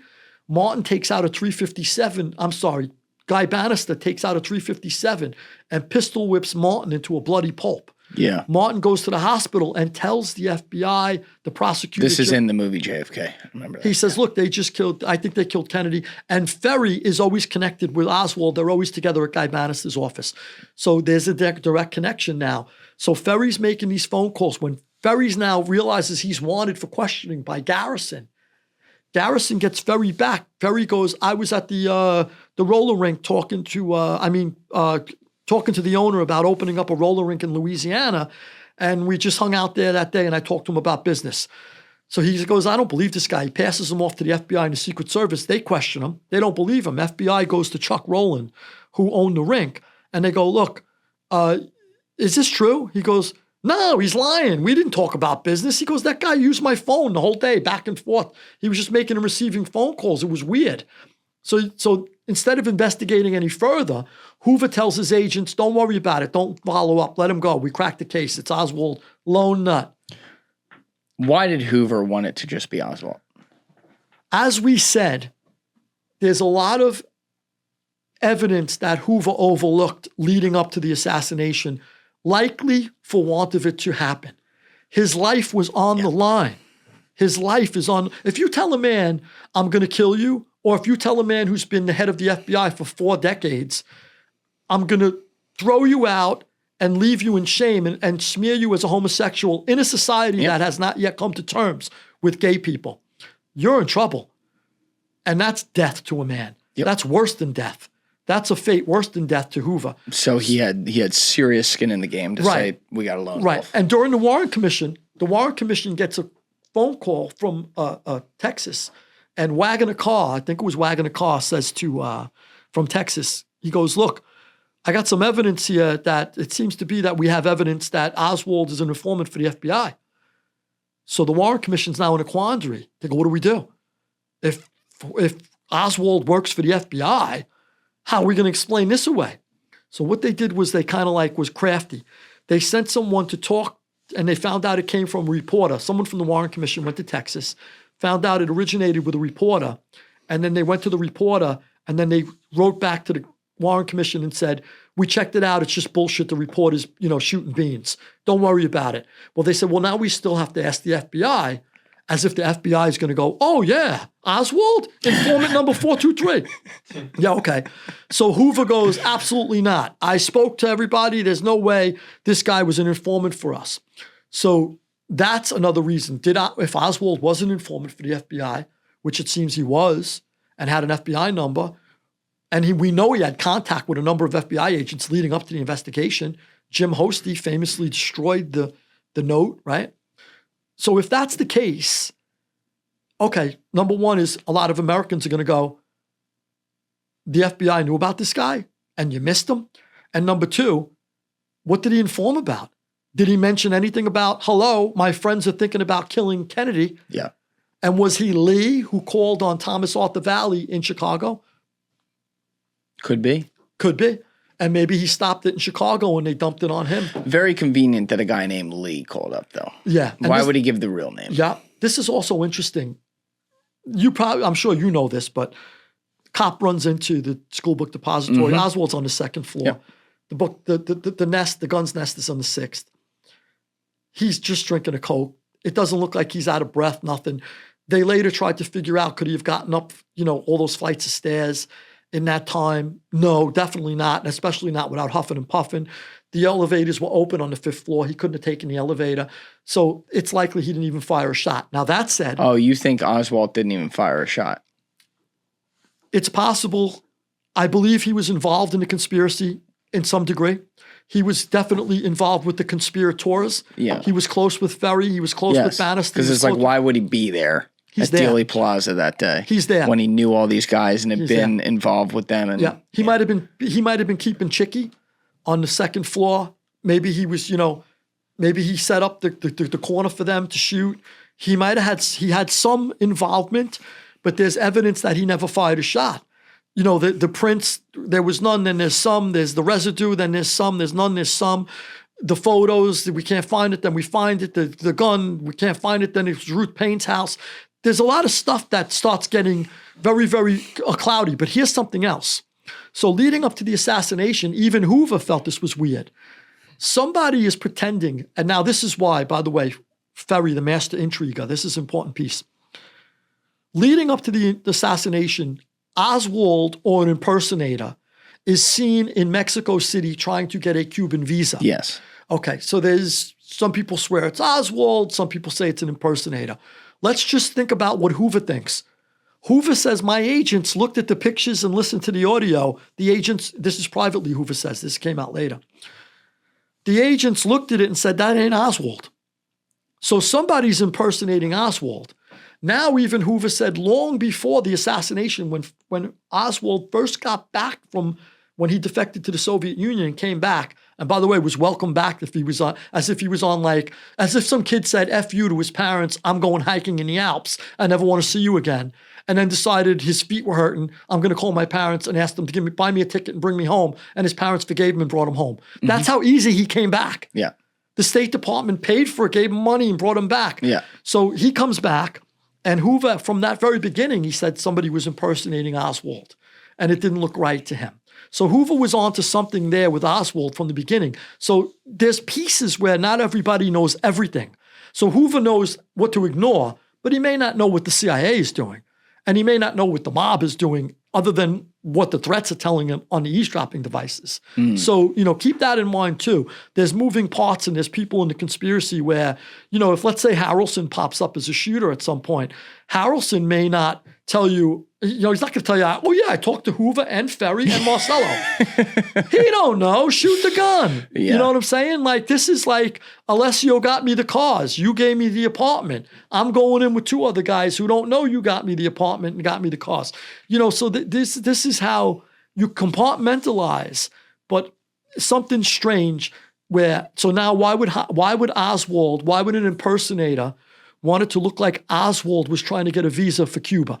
Well, the plan was, and it comes out later, that Ferry's plan was, if we can make it look like Castro, if Oswald was an agent of Castro, and Castro has something to do with the assassination, then the American public will demand an invasion of Cuba, and Kennedy might have effed up at the Bay of Pigs, he might have effed up at the missile crisis, but we ain't gonna mess up again. The American public's gonna demand. And I think my own theory that I write in the book, there's a couple of possibilities. One is Oswald wasn't supposed to get picked up. And we are led to believe that he was interviewed for 12 hours, but there was no stenographer and there was no audio recordings. Oh, so convenient. Exactly. And not only that, one historian, he bent himself into a pretzel trying to explain this, going, oh, why would they have an audio or a stenographer when he just... I don't know, because the guy just shot the fucking president of the United States, right. allegedly. Well, and he claimed he just shrugged a lot anyway. Yeah. Okay, now, if he just shrugged a lot, you're going to tell me he shrugged for 12 hours and you just kept going? Mm-hmm. That's number one. And number two, aren't we still entitled to a record of the questions, right? So that's bullshit. You know that. Give me a break. 12 hours. That's like when we were in jail once and a guy went down and he was like agents for like 6 hours and he came up and no one wanted to talk to him again. And he goes, yeah, I just went down. The agents wanted to talk to me. I told them to go fuck themselves. My co-defendant goes, it took you 6 hours to say that? Come on. So that's like, give me a break. So that's another thing. So now when Ruby gets picked up, listen to this. So they want it to look like Oswald. I think Oswald was supposed to disappear. And we were supposed to think maybe that Castro, that he got the visa and got to Cuba and Castro's hiding him. Then we demand him back and Castro goes, I don't have him. And we go, he's lying, he's holding him, let's go. And we invade. That's a possibility. So is this out of the wind I'm taking this? No. When Jack Ruby was pinched for shooting Oswald, if he did it spontaneously, now he's cooling down in the precinct and he should be rethinking what he just did, because if Oswald dies at the hospital, he's got a murder rap and he's facing the electric chair in Texas where they fry people like we fry barbecued ribs. Mm-hmm. So now he's going, okay, it's better to really just have attempted murder. Okay? So Ruby's waiting to hear if Oswald died. And there's a reporter there who says when Ruby finds out Oswald dies, he's ecstatic. He's thrilled. And he should be the other way. He should be going, oh shit, now I'm really in trouble. And what was because he did it right in the open in front of fucking 100 people. He goes, now we'll invade Cuba. That's an awful But he's still fucked. He's still fucked, but I'll tell you why he didn't care he was fucked. First he goes, now we'll invade Cuba. An awful big geopolitical deduction for a topless bar owner. Okay? Mm-hmm. A little off your, a little above your pay grade. Now we'll invade Cuba. Okay, so why did he do it? You know you're getting caught, right?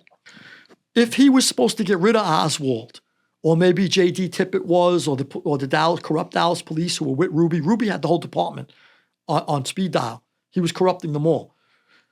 Ruby was going in and out of the precinct from the moment Oswald was picked up. Ruby's floating around that precinct. Seth Cantor, Vic Robertson, another reporter later testified, but Seth Cantor said he was desperately trying to get near the interrogation room and he had a gun with him. And he's going, he couldn't get near the interrogation room. He couldn't get a clean shot. He wanted one, day one, the first night.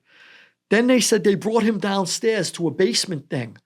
And he's looking and Seth Cantor said, if he wanted a shot at him, he had no business being there, by the way. course he didn't. You're owner of a topless bar. Yeah, it makes no sense. Exactly. Unless you have press credentials or police credentials, you're not supposed to be anywhere near the president's assassin.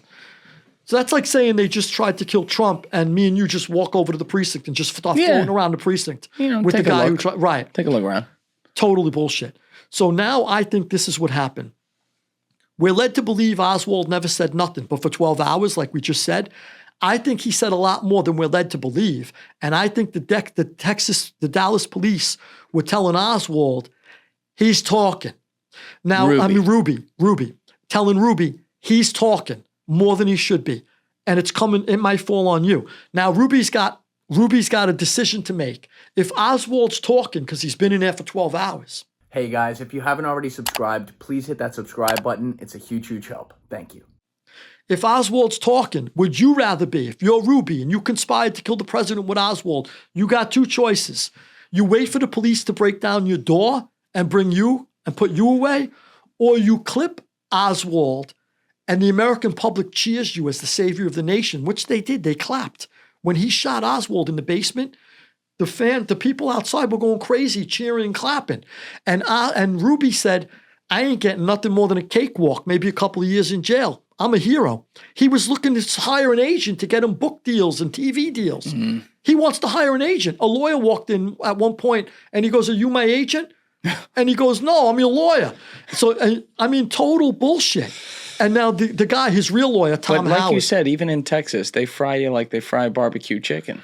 Right, but not okay, they just came out in droves. Even though there's some radicals that hated Kennedy, they came out in droves to cheer Kennedy. It was a huge response to him, the motorcade. Hundreds of thousands of people packed the motorcade route. They were cheering Ruby for shooting Oswald. I know, but I'm saying, like, you were still saying Texas doesn't give a fuck. They're still going to try him for he's murder. got a shot, but he's dead either way. If Oswald's talking, he's dead either way. Right, so he's saying, take fuck a it. shot. Yeah. Now, before he does that, by the way, he's pacing in his apartment. He's throwing up. He's nauseous. He's a nervous wreck. He can't he's totally deconstructing in front of his roommate's eyes. And he's calling people like he's never going to see them again, going, hey, Jules, I haven't talked to you in years. I love you, brother. Always remember I love you. And you're like, what the fuck you calling me for? And he's doing this, and he's like acting like a man on death row. Mm. And then all of a sudden, once he shoots Oswald, he's like, oh, that feels a lot better. And he's like, feels like a new man. And he's like, I'll beat this case. And literally, they did a poll, and they said something like 77 people out of 100 thought that he shouldn't get much time, if any at all, in Texas. Because they felt like the normal people, not the radicals who hated Kennedy, but normal people are being polled, and they're going, and those are jurors. Yeah. They're going, you know what? He shot Kennedy's killer. He's a hero. And now he comes up with this thing he says, I shot Kennedy to help so that Jacqueline Kennedy, First Lady, wouldn't have to endure trial. And then later he admits that was a bunch of shit to somebody else and says, my first lawyer, Tom Howard, told me to say that. And the other thing is he's flat broke. And this mob lawyer, who does celebrities too, Melvin Belli, swoops in to represent him. And apparently he was given $1 million to do it. And he said, I did. Who gave him the money? This guy, Cy Ellison, said that he got a phone call and he said, look, if Belli will take the case, there's $1 million in it. And Cy said, hey, it's our boys are calling our friends, meaning the mob. They're offering $1 million to pick up the thing for the president's assassin, the case, the Oswald's assassin, Ruby. If you pick up the case, and he took it. But apparently then later, Belli didn't say he got $1 million in cash. He claimed that, well, I did it pro bono, get a book deal later. He's got to say that. William Kunstler, when William Kunstler used to swear to everybody he does cases for free, William Kunstler took $100,000 from me on the first day in fucking cash. In cash. He took $100,000 from me in cash. Yeah. And then tried to claim that he was representing me out of the goodness of his heart. And it later came out in a biography. Well, there is goodness of his heart when there's some cash involved. Somebody wrote a biography about Kunstler years later, and they listed the truth, that Ferrante paid Kunstler $100,000. There you go. Along with they said he represented other mobsters. He always claimed he did for free, but he didn't. I think Belli did the same thing for Ruby. Got it. Yeah, I think so. So that was the goal. Ferry's goal was kill Kennedy And then the result should be that they attack Cuba, the American, and we get rid of Castro and Kennedy in one shot. And we stop Cuba, and we stop the domino effect, which meant that the proliferation of communist ideology throughout Latin America, which is what they desperately wanted to stop. All right, real quick. I just got to go to the bathroom, but Sure. we'll be right back. You got it. All right, we're back. The thing that I'm wondering about while you're talking through all this, though, it's great details, but we keep coming back to the Cuba thing and that angle, and we're mostly mentioning either mobsters or people that were involved with the United States government. But where are some of the Cuban revolutionaries in the middle of this, and who are they reporting to? The biggest guy that I could place at the center of it, there's actually two we could go to, but Sergio Arcacha Smith. Sergio Arcacha Smith. So let's go back first. Pepe San Roman was the head of the guy who was like on the beaches with the Bay of Pigs, and he's mad. He's a guy, and they come out of this all mad. A lot of the militant ones who were trained by the CIA, they're pissed. Mm-hmm. But there's a guy, Sergio Arcacha Smith, who's out of New Orleans at one point, but he's been floating around. But he's out of New Orleans for the most part, and he was sort of the head of this CIA organization that wanted to sort of like an umbrella group that would keep all of the various Cuban exile groups in one sort of like in one pot. Like you have all of these Cuban exile groups springing up that concerns the CIA. They want to be able to control them and have a handle on them. And through Sergio Arcacha Smith, he's sort of the boss of this umbrella group that contains all of the other militant Cuban exile groups that want Cuba back. And he's trying to like keep them in one basket for his own reasons and for the CIA. So now, at some point or another, when they're defunded and Sergio Arcacha Smith is out of government money because of the Kennedy administration kind of said, that's it, we're not going to back this anymore, and they were left out there, Arcacha Smith suddenly befriends David Ferry, and David Ferry is suddenly walking around. David Ferry was always known to have no money. He was a broken down valise. He lost his job with a major airline, and now he's kind of like down and out. Yeah. And all of a sudden, he's walking around with crisp $100 bills. And somebody said that they believed he's starting to feed money to Sergio Arcacha Smith as well, and funding the exiles. David Ferry is, and they believe that the crisp $100 bills are coming from Marcello, going to Ferry, and over to Sergio Arcacha Smith. So that's sort of like one of the main conspirators. Now, later on, during the Jim Garrison case, when Jim Garrison goes after David Ferry and refuses to connect Ferry to Marcello because it later came out that he was in Marcello's pocket, Jim Garrison, he goes after Ferry, and Ferry says, I'm a dead man. The second you come after me, I'm a dead man. So now there's something interesting going on that Oliver Stone curiously left out of his movie. Yeah, how do we know that Garrison was in Marcello's pocket? Well, Garrison was tried twice, and the government went after Garrison, and they only went after him because he stepped out of line by going after the government. So Garrison decides he's going to blame it on the CIA, and he's looking at Ferry, eventually turns to Clay Shaw.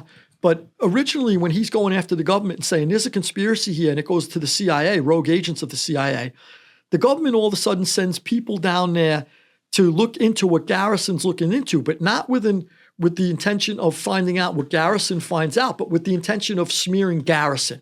So then all of a sudden they go to their media contacts, the CIA does, and there's all of a sudden these hit pieces coming out on Garrison and his connection to the mob.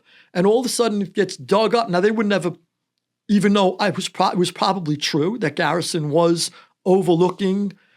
He liked Marcello. He said he's a good guy. He was seen going to dinner with Marcello's brothers. He dismissed a lot of mob cases. There was an incident where a mobster had a heart attack in his house during a mob/campaign meeting for the mob, politics. So it came out. And so later on. That wasn't in the movie. Yeah. And later on, they accused Garrison of taking money under the table from the mob. Garrison beat the case, was tried again, tax evasion, beat the case. He beat 2 cases, but he was dragged out of his house early in the morning by FBI agents. And it would have never happened unless he shook a tree that he should never shook, and shook a beehive he should have never shaken. That's how they felt, the government. So the government went after him. But, however, the government had a lot to find when they started looking. So Garrison definitely Marcello owned the whole state machinery. Don't forget that. So Garrison's part of that machinery. He's the prosecutor, governor, mayor. He's got them all. So, and when asked Santo Trafficante's attorney goes to visit Marcello at one point after Garrison opens up the investigation into the Kennedy assassination. This is a few years after it happened. And he says, look, are you worried? The attorney knows that his client's Trafficante's involved somehow, and Marcello. And he goes, look, are you concerned about this? And he goes, nothing to worry about. He's my man. And he goes, really? And he goes, he looked like the cat that ate the canary. He goes, he was like absolutely smug about it. He goes, nothing to worry about. He's my man. So now I wondered, was Carlos Marcello so confident that Garrison not only wouldn't look at him, but did Carlos Marcello, when the nation was starting to demand answers and people were starting to talk about, did the Mafia do it? Did Carlos Marcello, one better, maybe put Garrison up to leading the scent away from him, away from Marcello? Not for sure, but you can't rule it out as a slim possibility. Slim possibility, maybe. So Garrison now, another person, when you asked about the Cubans, there's a guy who's connected to Santo Trafficante in Florida. A Cuban? A Cuban. His name is Eladio Del Val. Eladio. Yeah. He ends up dead. Well, Garrison goes looking for him and finds him in a shopping center in Miami with an axe wound in the center of his skull and a bullet wound in his heart. Yeah, Love and they tortured him. Yeah. So now Ferry first goes, I'm a dead man. So they put Ferry in protective custody. And you mentioned the Fontainebleau in Miami where they met with the CIA, but there was another Fontainebleau in Louisiana. New Orleans. So they put him up in there and they're protecting him, Garrison's guys. But now Garrison wrote a couple of books about the assassination, and I can't find anywhere where Garrison just kind of jumps from Ferry asked for protective custody, Ferry was found dead in his house. I'm like, whoa. Let me go back a few pages and read this again. I must have missed something.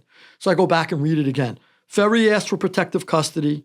Ferry was found dead in his house. I'm like, Garrison's leaving a big piece of the picture out, and I'm not sure why. So I picked up Garrison's other book, read it cover to cover, and I'm like, Ferry was asked for protection. We provided it. Ferry was found dead at his house. I'm going, oh, he's doing the same shit again. Why is Garrison hiding what happened between Ferry wants protection and Ferry is found dead at his house? So then I dig deeper in other sources, out-of-print books, archives, newspapers.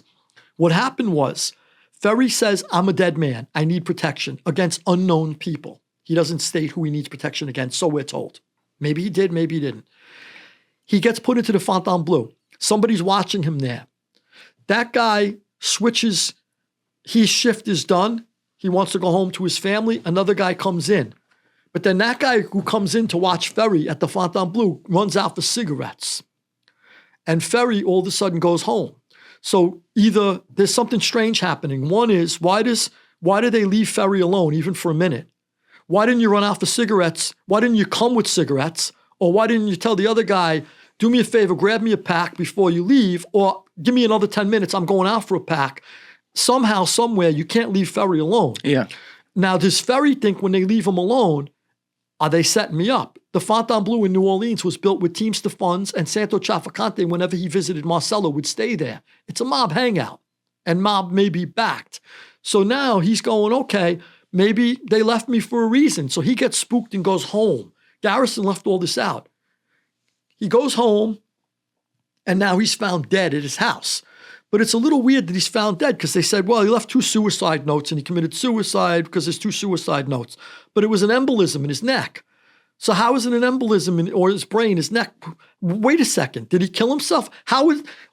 Usually people before they commit, they know an embolism is coming. That's right. Yeah. Right. You can feel it. Right. You could feel it coming. And then you start to maybe run around the house and get your blood pressure up a little more and then write 2 suicide notes really quick. That's exactly so the whole thing's really strange. Right. So Ferry gets clipped, I think. Ferry is found dead, let's say. We don't know. He was clipped. Let's say, he's gone in New Orleans. Eladio Del Val's gone in Miami.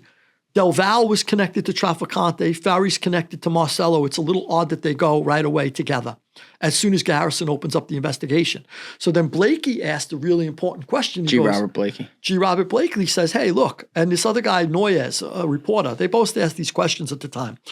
They go, it's really odd that Garrison links Ferry to the conspiracy and Eladio Del Val, but can't see past that. He doesn't see that Ferry's always with Marcello. And also, too, when they went into Ferry's house, they find records that after Ferry was working for Marcello during the trial, long after, Marcello buys him a gas station. Why would Marcello buy Ferry a gas station? And he's a really nice guy. Exactly. So they said, well, the people who try to dismiss it go, well, he worked for him during the trial. He got paid during the trial.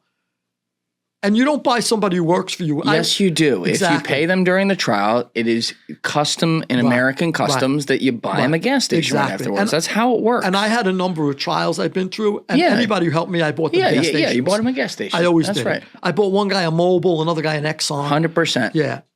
So it happens. So it's a little, exactly. I mean, it's such shit we're being shoved in our throats for 60 years. It's so comical when you look at this case, and you could go, if we had like one of those giant, investigation boards up here, and you had all the red strings going like to the Carrie middle. from Homeland. Yeah, exactly. At every single string, there's a complete and total comical lie that's been fed to people. Right. Not even like, oh, yeah, this is kind of true, but it's slightly different context. No, they're like, no, this isn't true at all. Don't look here. Right. Oh, this guy's dead. Don't worry about it. Don't believe your lying eyes. He's a gangster. What do you want? Yeah, exactly. It just, it offends the human spirit. It does. It really does. They've been serving us this line of shit for 60 years. Yeah. So, and I think we're going to get a little more of it. Let's not be surprised if the dump doesn't really turn out to be what we're expecting. If I was the head of the CIA, and I was hell-bent on preserving this information, destroying it, I had 60 years to do it. I mean, come on. And, so. That's what I'm saying. And also, of whatever is there that's going to be coming out, it's really, really maddening when you hear a guy like Mike Pompeo, who's in charge of the CIA, talk about, it is despicable, talk about how, no, I told President Trump, and he talks about it like with glee. I told President Trump it shouldn't be released, and it's not a big deal. There's not much there or anything. And that means you looked at it, though. He shouldn't have looked at it without us seeing it. The reason that he's saying it shouldn't be released, he's like, well, there's names and addresses of people who are still around. Yeah, okay. And I'm like, okay. Yeah. Let's even give you sympathy on that for a second. Let's say there are a few 80-year-old people who are still around and they have kids that have nothing to do with this. I think Ruth Payne. Look for Ruth Payne, by the way. Who's Ruth Payne? Ruth Payne was the one who took Oswald in. She's still alive. Ruth Payne's name may pop up. Okay, but that's what I'm saying. Like, it's bullshit, but I'm just saying, keep an eye out for it. If it's that big a deal, fucking redact their names. Right. Like, they will. And I wouldn't even like that, but all right, if you're worried about a few people who are alive, just fucking redact their name and their address. Right. And tell us as soon as they're dead, we'll let you know. Yeah. Right. That's bullshit. Better than nothing. Yeah. Well, this is the guy who was trying to kill Julian Assange. Yes. So, reported in Yahoo News back in 2021. And I think that if you read that report, that is a long report. Yeah. I haven't read the whole thing. Very long report. Yeah. I think that's pretty reasonable that he was trying to do that. Yeah. Which is like crazy because I understand that no countries, when it comes to espionage, are actually friends. Like that is how it works. Like no one's fucking friends. But to try to whack a journalist who has unrelated to journalism bullshit charges in Sweden, let's even say hypothetically they're true, and they're not, but who has been given asylum in an ally country, your probably best ally, the UK, within another part of that country, which is the embassy for another sovereign country, Ecuador. The brazenness to try to whack that guy. The balls. It's insane. I mean, I get it. There's weird shit that goes on, but like that's not, you want to talk about, oh, well, we want to be a more free, transparent, government. That's not helping, bro. Yeah. It's all a lie, though. It's all, they don't want transparency. They don't. They're desperately trying to stop. They're using every excuse to stop just right now trying to find where the money goes with the whole Doge thing.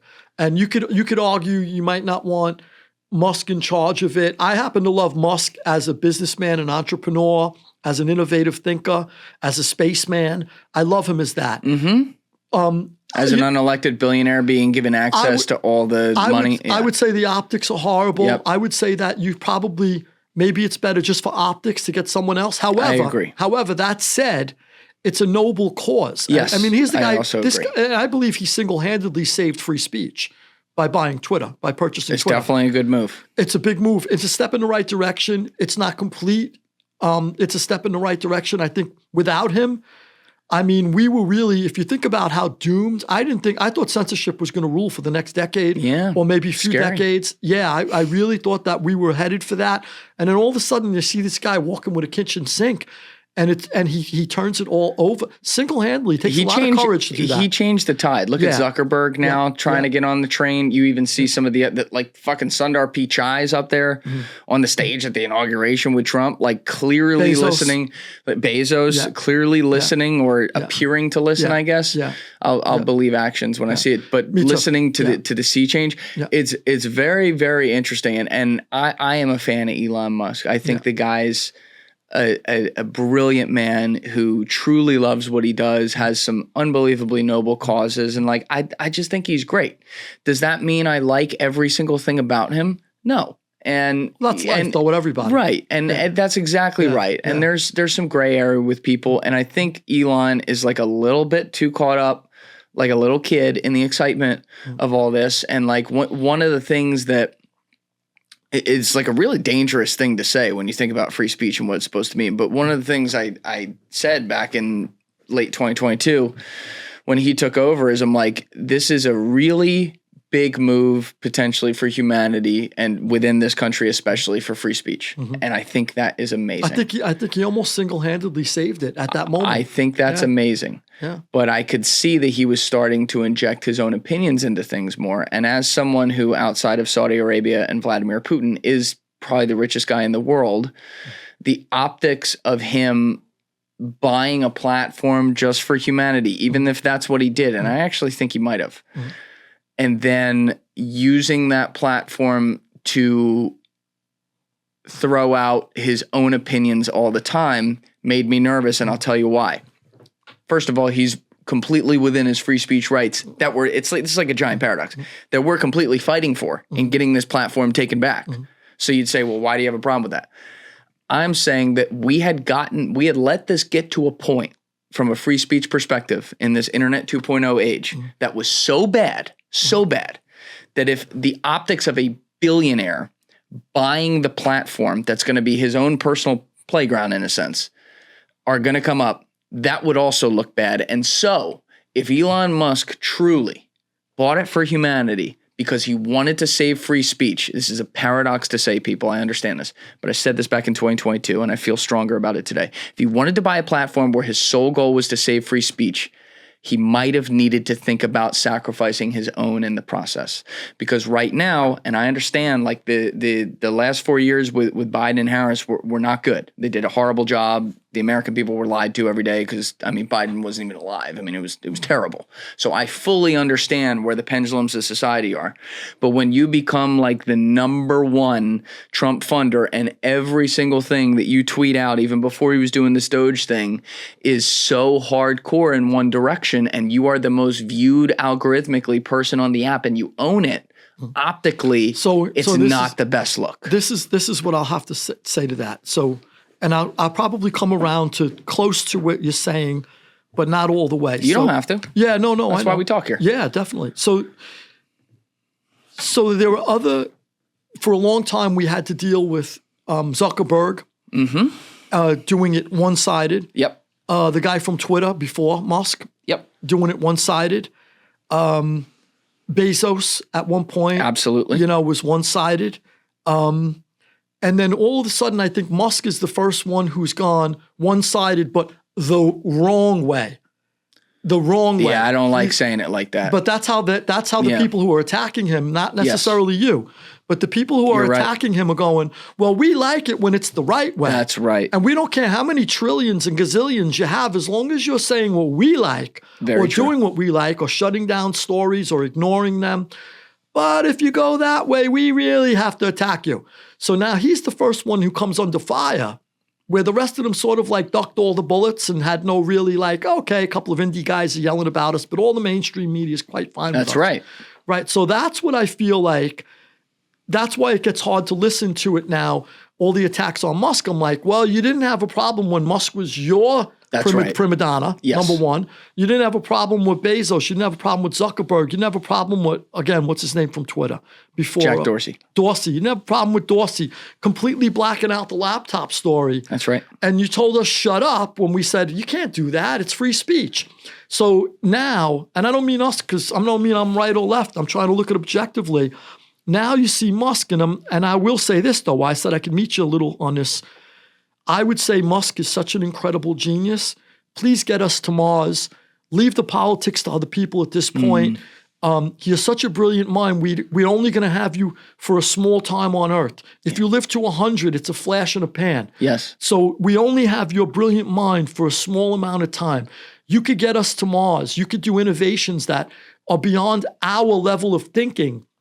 The guy's like, he's got like the mind of like almost like an increased intelligence of an alien or something, like from a different planet or He sphere. could be an alien. Who the hell knows? He's that brilliant. He's that brilliant. He is brilliant. So me, as if I was his friend, I would say, look, Elon, you saved free speech in America. Okay. And now you've done great things by kind of shifting this whole Doge program into where government efficiency is so important. Our money is being pissed away for so long and it's being robbed and everything else. And like, the other side is trying to go, well, you're not allowed to. You're allowed to look into the money that's being, bullshit. You should absolutely be allowed. This USAID stuff is bullshit. It's a lot of, and I love that he's exposing that. I know a colonel who was stationed in Afghanistan for a long time, and he goes, "You have no idea the money we spent on programs there that would make your head spin." Yep. The other thing too is we told women. So the party of women, why I was a little mad at them, the party of women, women's rights, we're the party of women, women's rights. The party of women and women's rights did a pullout in Afghanistan where all those women we told for years that you should tell your husband you have rights, you should be an anchor woman, you should be a cop, you should be whatever you want. Don't listen to your stupid masochistic husband who's from the dark ages. Then we just pulled out and left them to be raped and killed. And we're the party of women. I don't want to hear that either. You know, like after we dumped all of that money into women's rights and trans rights and all those other things, and then we pull out and we left all of those. We said, oh, they're cavemen. You don't have to listen to them. They're in charge. So, you know, I mean, to me, it's like one thing after another. But getting back to Musk, I would say, okay, look, Elon, we need your brain. For humanity's sake, for innovative ideas, for invention, for the great things that you've done. You pushed electric cars when nobody was able to put it together and pull it off. We talked about it for decades, but nobody did it till really him. SpaceX is an incredible thing. I mean, this is like, I love reading about the whole quest for the moon. And since then, I wrote a thing. I one day I'll recite it, but about us getting there. And it speaks to Musk. It goes to Musk. It's like an ode to him because he was going to get us there. And all of a sudden, I feel like this is a major distraction. Yes. So I feel like if you now ease out of politics, maybe, get back to being the genius that you are for all of humanity. So I do agree on that front. But in the meantime, he's done incredible things. You got to love the guy. He's done incredible things for this country. You know, I mean, this guy comes here with nothing. It's not like he was given billions of dollars. His father was a little bit of a hustler. He comes here, he makes his own way. His mother never had anything. And, you know, his mother was he's the American dream. Totally American dream. Like, there's no doubt about it. And I think it's a beautiful story. And I hate to see people attacking him with that. But the point you make, though, about how the platforms that had always gone one way and now that one is going the other way, everyone's now it's a problem. I completely agree. It's so hypocritical. And that's the really hard part. But here. I don't want it to go that way either. I want it in between. I want that's it free. the point. Yeah. That's the point. When I look at this, it's just human nature, right? It's very hard for me to put myself in his shoes and all the attacks that he is. Is he censored? Because I'm not on Twitter a lot. I got an account, but I don't do nothing. Is he censoring anyone from the left? Is any of that happening now where you could accuse that it's one way and there's evidence to base it? Censoring is a strong word. I haven't seen. So, I wouldn't make. I wouldn't. Yes, I think it's been very solid free speech. There's been some weird shit that isn't necessarily like just left people, by the way, where accounts still get suspended on some things where it seems a little sketchy, but I don't have enough in front of me to really publicly go with that and make a full opinion. There's some stuff that looks a little sketchy, but like I'd like to give the benefit of the doubt there. Yeah. My thing is when you point to it going one way in the past, and now it's suddenly a problem just because it's going what they view as the wrong way. Right. What you're talking about is something I cite all the time on this podcast in a million different contexts because it's the most important thing about the laws of the universe and how we relate to each other and how physical matter works and everything. And that is one of the universal laws of physics, which is for every action, there is an equal but opposite reaction, which creates an equilibrium. And the wider range of the actions, the most violence to get to equilibrium.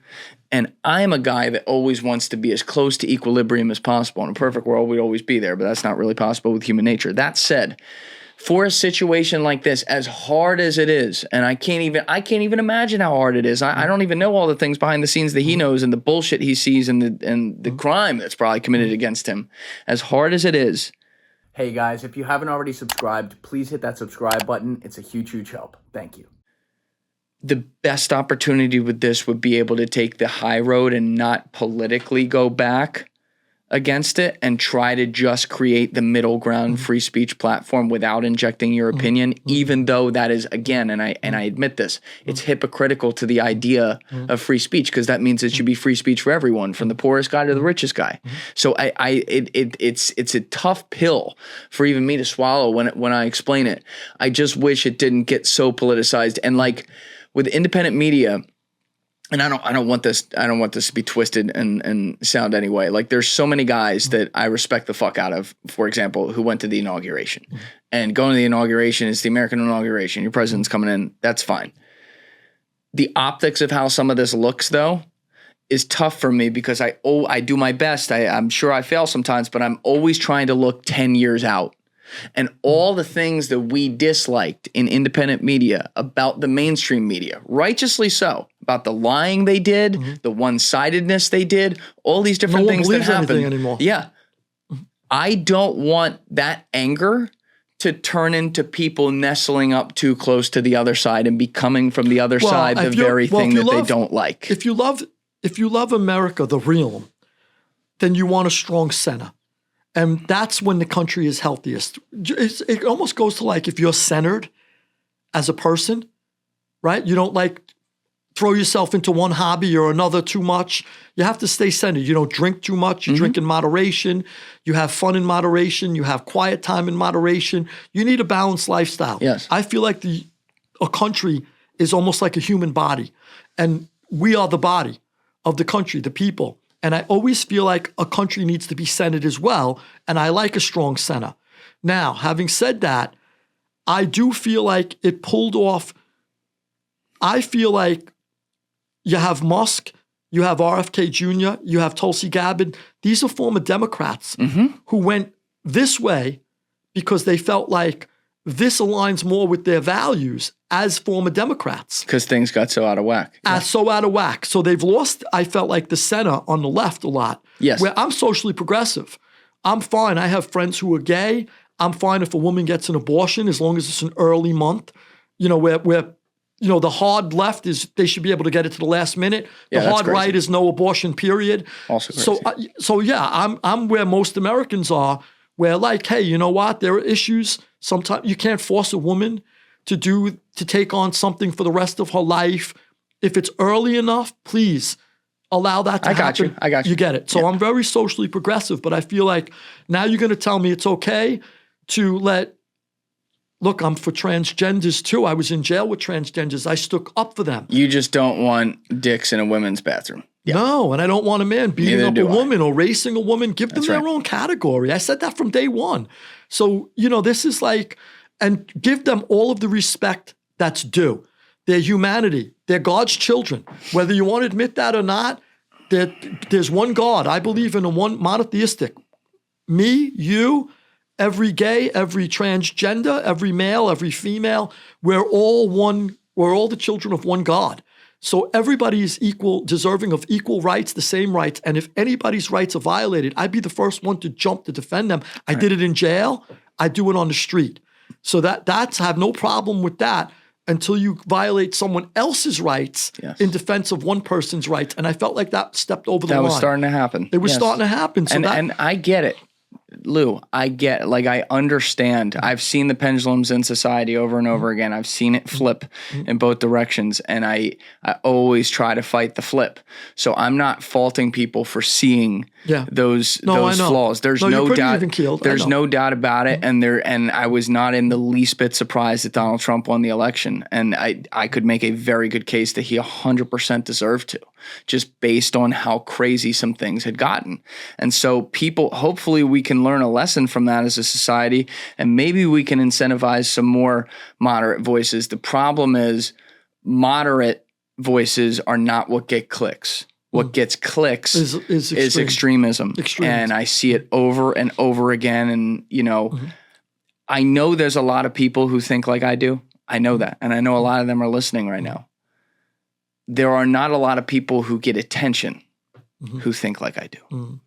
And that's a really tough thing that I wrestle with. And a lot of that is because people who think like I do don't even want to, they're like, fuck what all these other fucking people are saying. I don't want to get involved with this. And I respect that. It's just like, it's very hard to get those voices to win because it's such a team society now. And it's extremely disappointing that like we can never have some sort of gray area on an issue. It's either your team A or your team B.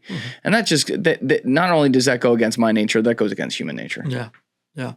Oh, yeah. I felt like there was a series of mistakes made over the last several years that really opened up a lot of people's eyes. I mean, yeah, I mean, we could go on with that conversation. We could go on forever. and on and on. The USAID stuff, again, I wish it was someone else doing it just for optics. You could get in any pit bull, any forensic. I remember I mentioned Carmine Bellino, Bobby Kennedy's like forensic accounting pit bull. There were a million absolute geniuses in there that could go in there and sniff out that stuff and get to the bottom of it. And we would then preserve Musk's mind for great things. So I remember one time I was reading about it. I think it was Isaac Newton and the great Isaac Newton, right? The great Isaac Newton. Right. He was like in charge of either like, I think like he was either in charge of the treasury or the currency, and he was chasing counterfeiters. And when I'm reading it, I'm going, we lost Isaac Newton's mind to that crap. Yeah. Any like where's your time spent? 100%. Any like really good dogged investigator could have did that, and we preserve Isaac Newton's mind for Isaac Newton stuff. 100%. It's almost like having Da Vinci. You got one shot with Da Vinci. Leonardo so da Vinci. Why are you digging through USAID if you're Elon? If I had Leonardo da Vinci right now, I would say you ain't going near any of that. Please, Da Vinci, focus your mind on all these great things. So that's not even real criticism. No, I understand. I completely agree. Yeah, just that, like, I don't like the optics. It's a compliment to him. I don't like the optics, and I also agree with that point you just made. What I don't want to get lost in it is that it's not fucking awesome that, like, the USAID stuff, for example, is coming out. I'm so glad that's coming out. Let it come out. None of it surprises me. Yeah, they haven't read one thing where I'm like, no way. I'm like, it sounds about right. Yeah. But the fact that the people are getting access to that, and the fact that there are people who are so lost on the left side that they can't even admit that this is fucked up is crazy to me. You know, and so those are extreme cases. That's what I'm saying. That's why you need a strong center. Yes. You need a strong center. Just what we just did. We talked about it and we said, okay, fine. This is fine that he's exposing it. Maybe not, the optics of it might not be right. And I say I'd rather have his brain also doing other stuff. So there's reasons why you'd want somebody else to replace him, but it's not that it's a bad thing. Right. It's a damn good thing. But the people who are at risk of losing the billions of dollars that are being stolen are the people who galvanize to push attention against, to tarnish it. That's where it's coming from, just so you know. 100%. Yeah. I mean, you could take any little HOA community in America, and the boards do stuff that the people don't want done. There's something about people when they get into little groups of organized power. And there's reasons things slip too, through the of course, it always comes back to money, but things slip through the cracks in the context of groupthink that leads back to money. But it's a crazy thing. Going back to the JFK assassination, though, before we get out of here, on the day it happened, like we've gone through all different aspects of Dealey Plaza and all that, but based on everything that you've researched and put into your books, as best as you can tell it, do you have a number of shooters you think it was? Do you have people that you feel pretty sure were there or groups that were definitely represented? Yeah, so it's at the very least, it's 2 shooters. You got the book depository and you got the grassy knoll. I believe it will come out that there's 3 at some point because there's an extra bullet that hit a piece of pavement, and that's sort of like inconsistent. Also, too, I would look closely at the Dow Tex building. Eugene Hale Brading might have squeezed off a shot. Maybe he missed, but something happened. Eugene Hale Brading? Eugene Hale Brading. Brading. Eugene Hale Brading. Can we pull him up? Yep. Eugene Hale Brading, I believe he was caught in the Dow Tex building. He's a nefarious character connected to not only right-wing extreme groups, but also the Mafia. And there's a reason. How's he connected to the Mafia? Well, he did a lot of work with mob guys. And at the La Costa Fairways in California, it was built by Teamster money. He was one of the charter members. And all of the guys that golf there are all hardcore mob bosses that hang out with him there, as well as Richard Nixon, as well as Teamster leader Jimmy Hoffa, and so on and so forth. Capos from the Genovese family, bosses from Chicago. They're all part of this La Costa Fairways, which was built with, I think, $28 million in Teamster pension fund money.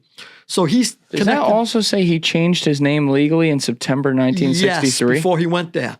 Yes, he changed his license. And then goes there, and then suddenly, mysteriously ends up in Dealey Plaza. Suddenly. Yeah. Okay. So, and he's got connections to Ruby and Ferry. So, and Marcello organization. Do you think anyone was in the sewer and came out 4 blocks away? Supposedly, they said Johnny Roselli was in the sewer, and then other people. I don't know. There could have been, but I don't know. It doesn't. Those bullets came from. He's in a kill zone with a canyon of buildings. You don't need a guy in a sewer. But you could get away easily with that. Maybe. Because you can go 4 blocks away and come out on the other side and no one sees. Look, I wouldn't rule out anything, but I know the grassy knoll was one of the places the shot was fired from. I'd love to see who the babushka lady was. I wish that would come out. If that tape survived, if they destroyed it, if it exists still, I would bet my ass they destroyed it because she's facing the grassy knoll. She'd have a clean shot of the shooter. Also, too, I would think that the Dow Tex building is as good a shot as the book depository. And also, don't forget, Ferry was saying leading up to this, a triangulation of fire. So that would be 3 places, a triangle. So, and also, too, by the way, in Oswald's apartment, there was he had a diagram of bullets coming from buildings into Dealey Plaza, not from just the book depository. So that went missing, by the way. That went into the National Archives, rather.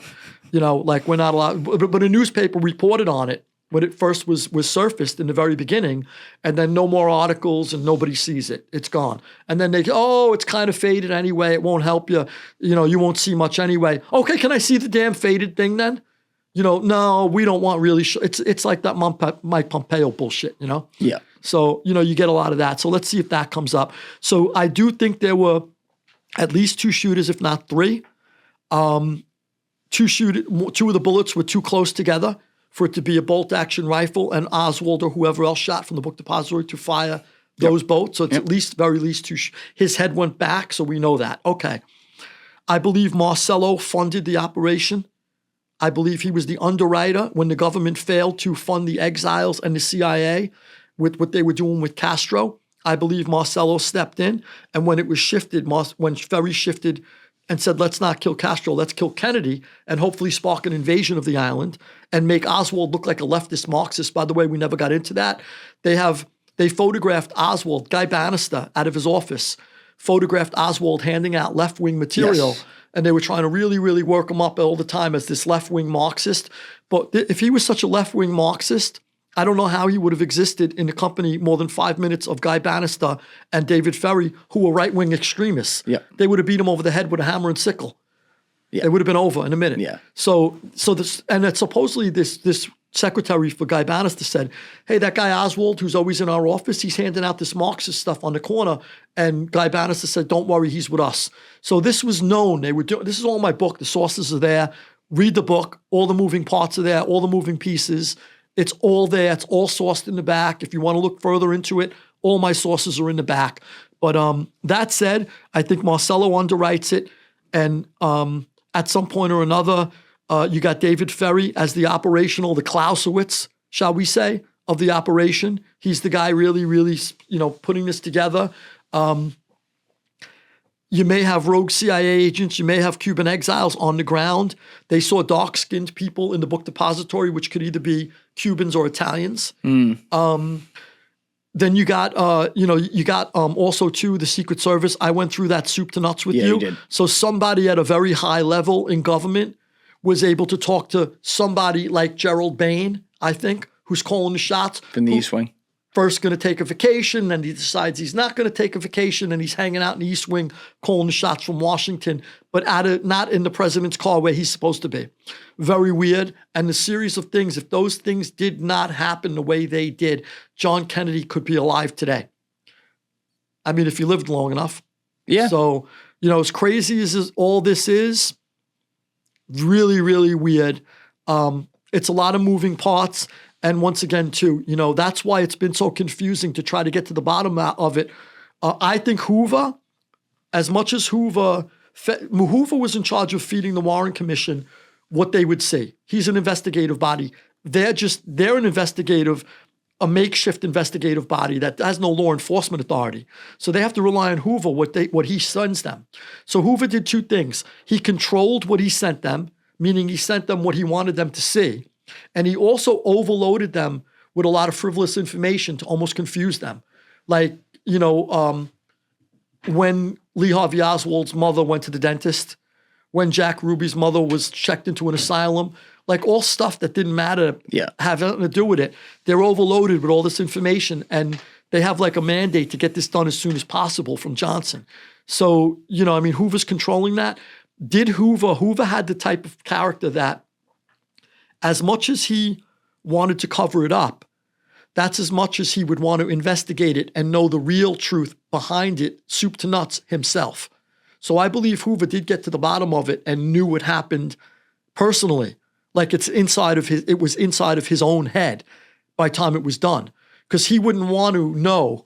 He wouldn't want to continue not knowing who was involved and who did what. That's the kind of mind he had. He was an inquisitive law enforcement officer. It wasn't just like he wasn't a fraudulent law enforcement officer. He was real. So he would want to get to the bottom. He just wouldn't expose what he was finding. So he's feeding them one line because he'd make statements that were contradictory. He said right away, Ruby was another lone nut. But he said in private, it's obvious somebody was silencing somebody else. Like he knew what's going on. Yeah. But that's in private.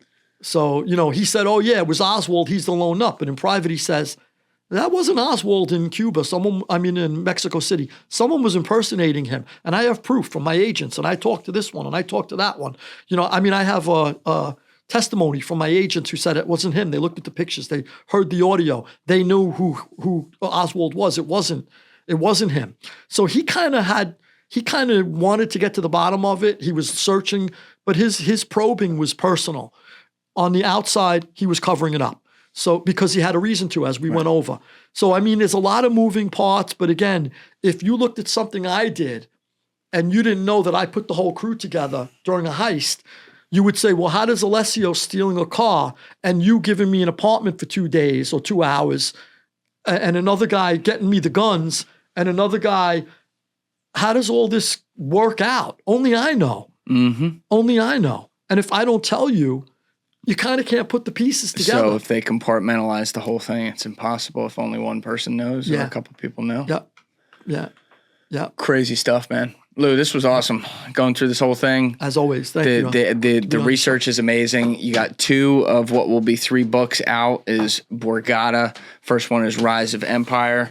Second one is Clash of Titans. This is a full history of really it's a history of the last century of America with a little bit of pretext before that, going back to Sicily, but the last century and change of America through the lens of organized crime, more than it's just a history of just organized crime itself. Because a lot of the stuff, as we've talked about today with the JFK stuff, it overlaps like crazy. So great stuff, my man. Good to have you back. Thanks for doing it. Thanks so much. Absolute pleasure to be with you again. All right, brother. We'll do it again sometime. Keep going. Everybody else, you know what it is. Give it a thought. Get back to me. Peace. Thank you guys for watching the episode. If you haven't already, please hit that subscribe button and smash that like button on the video. They're both a huge, huge help. And if you would like to follow me on Instagram and X, those links are in my description below.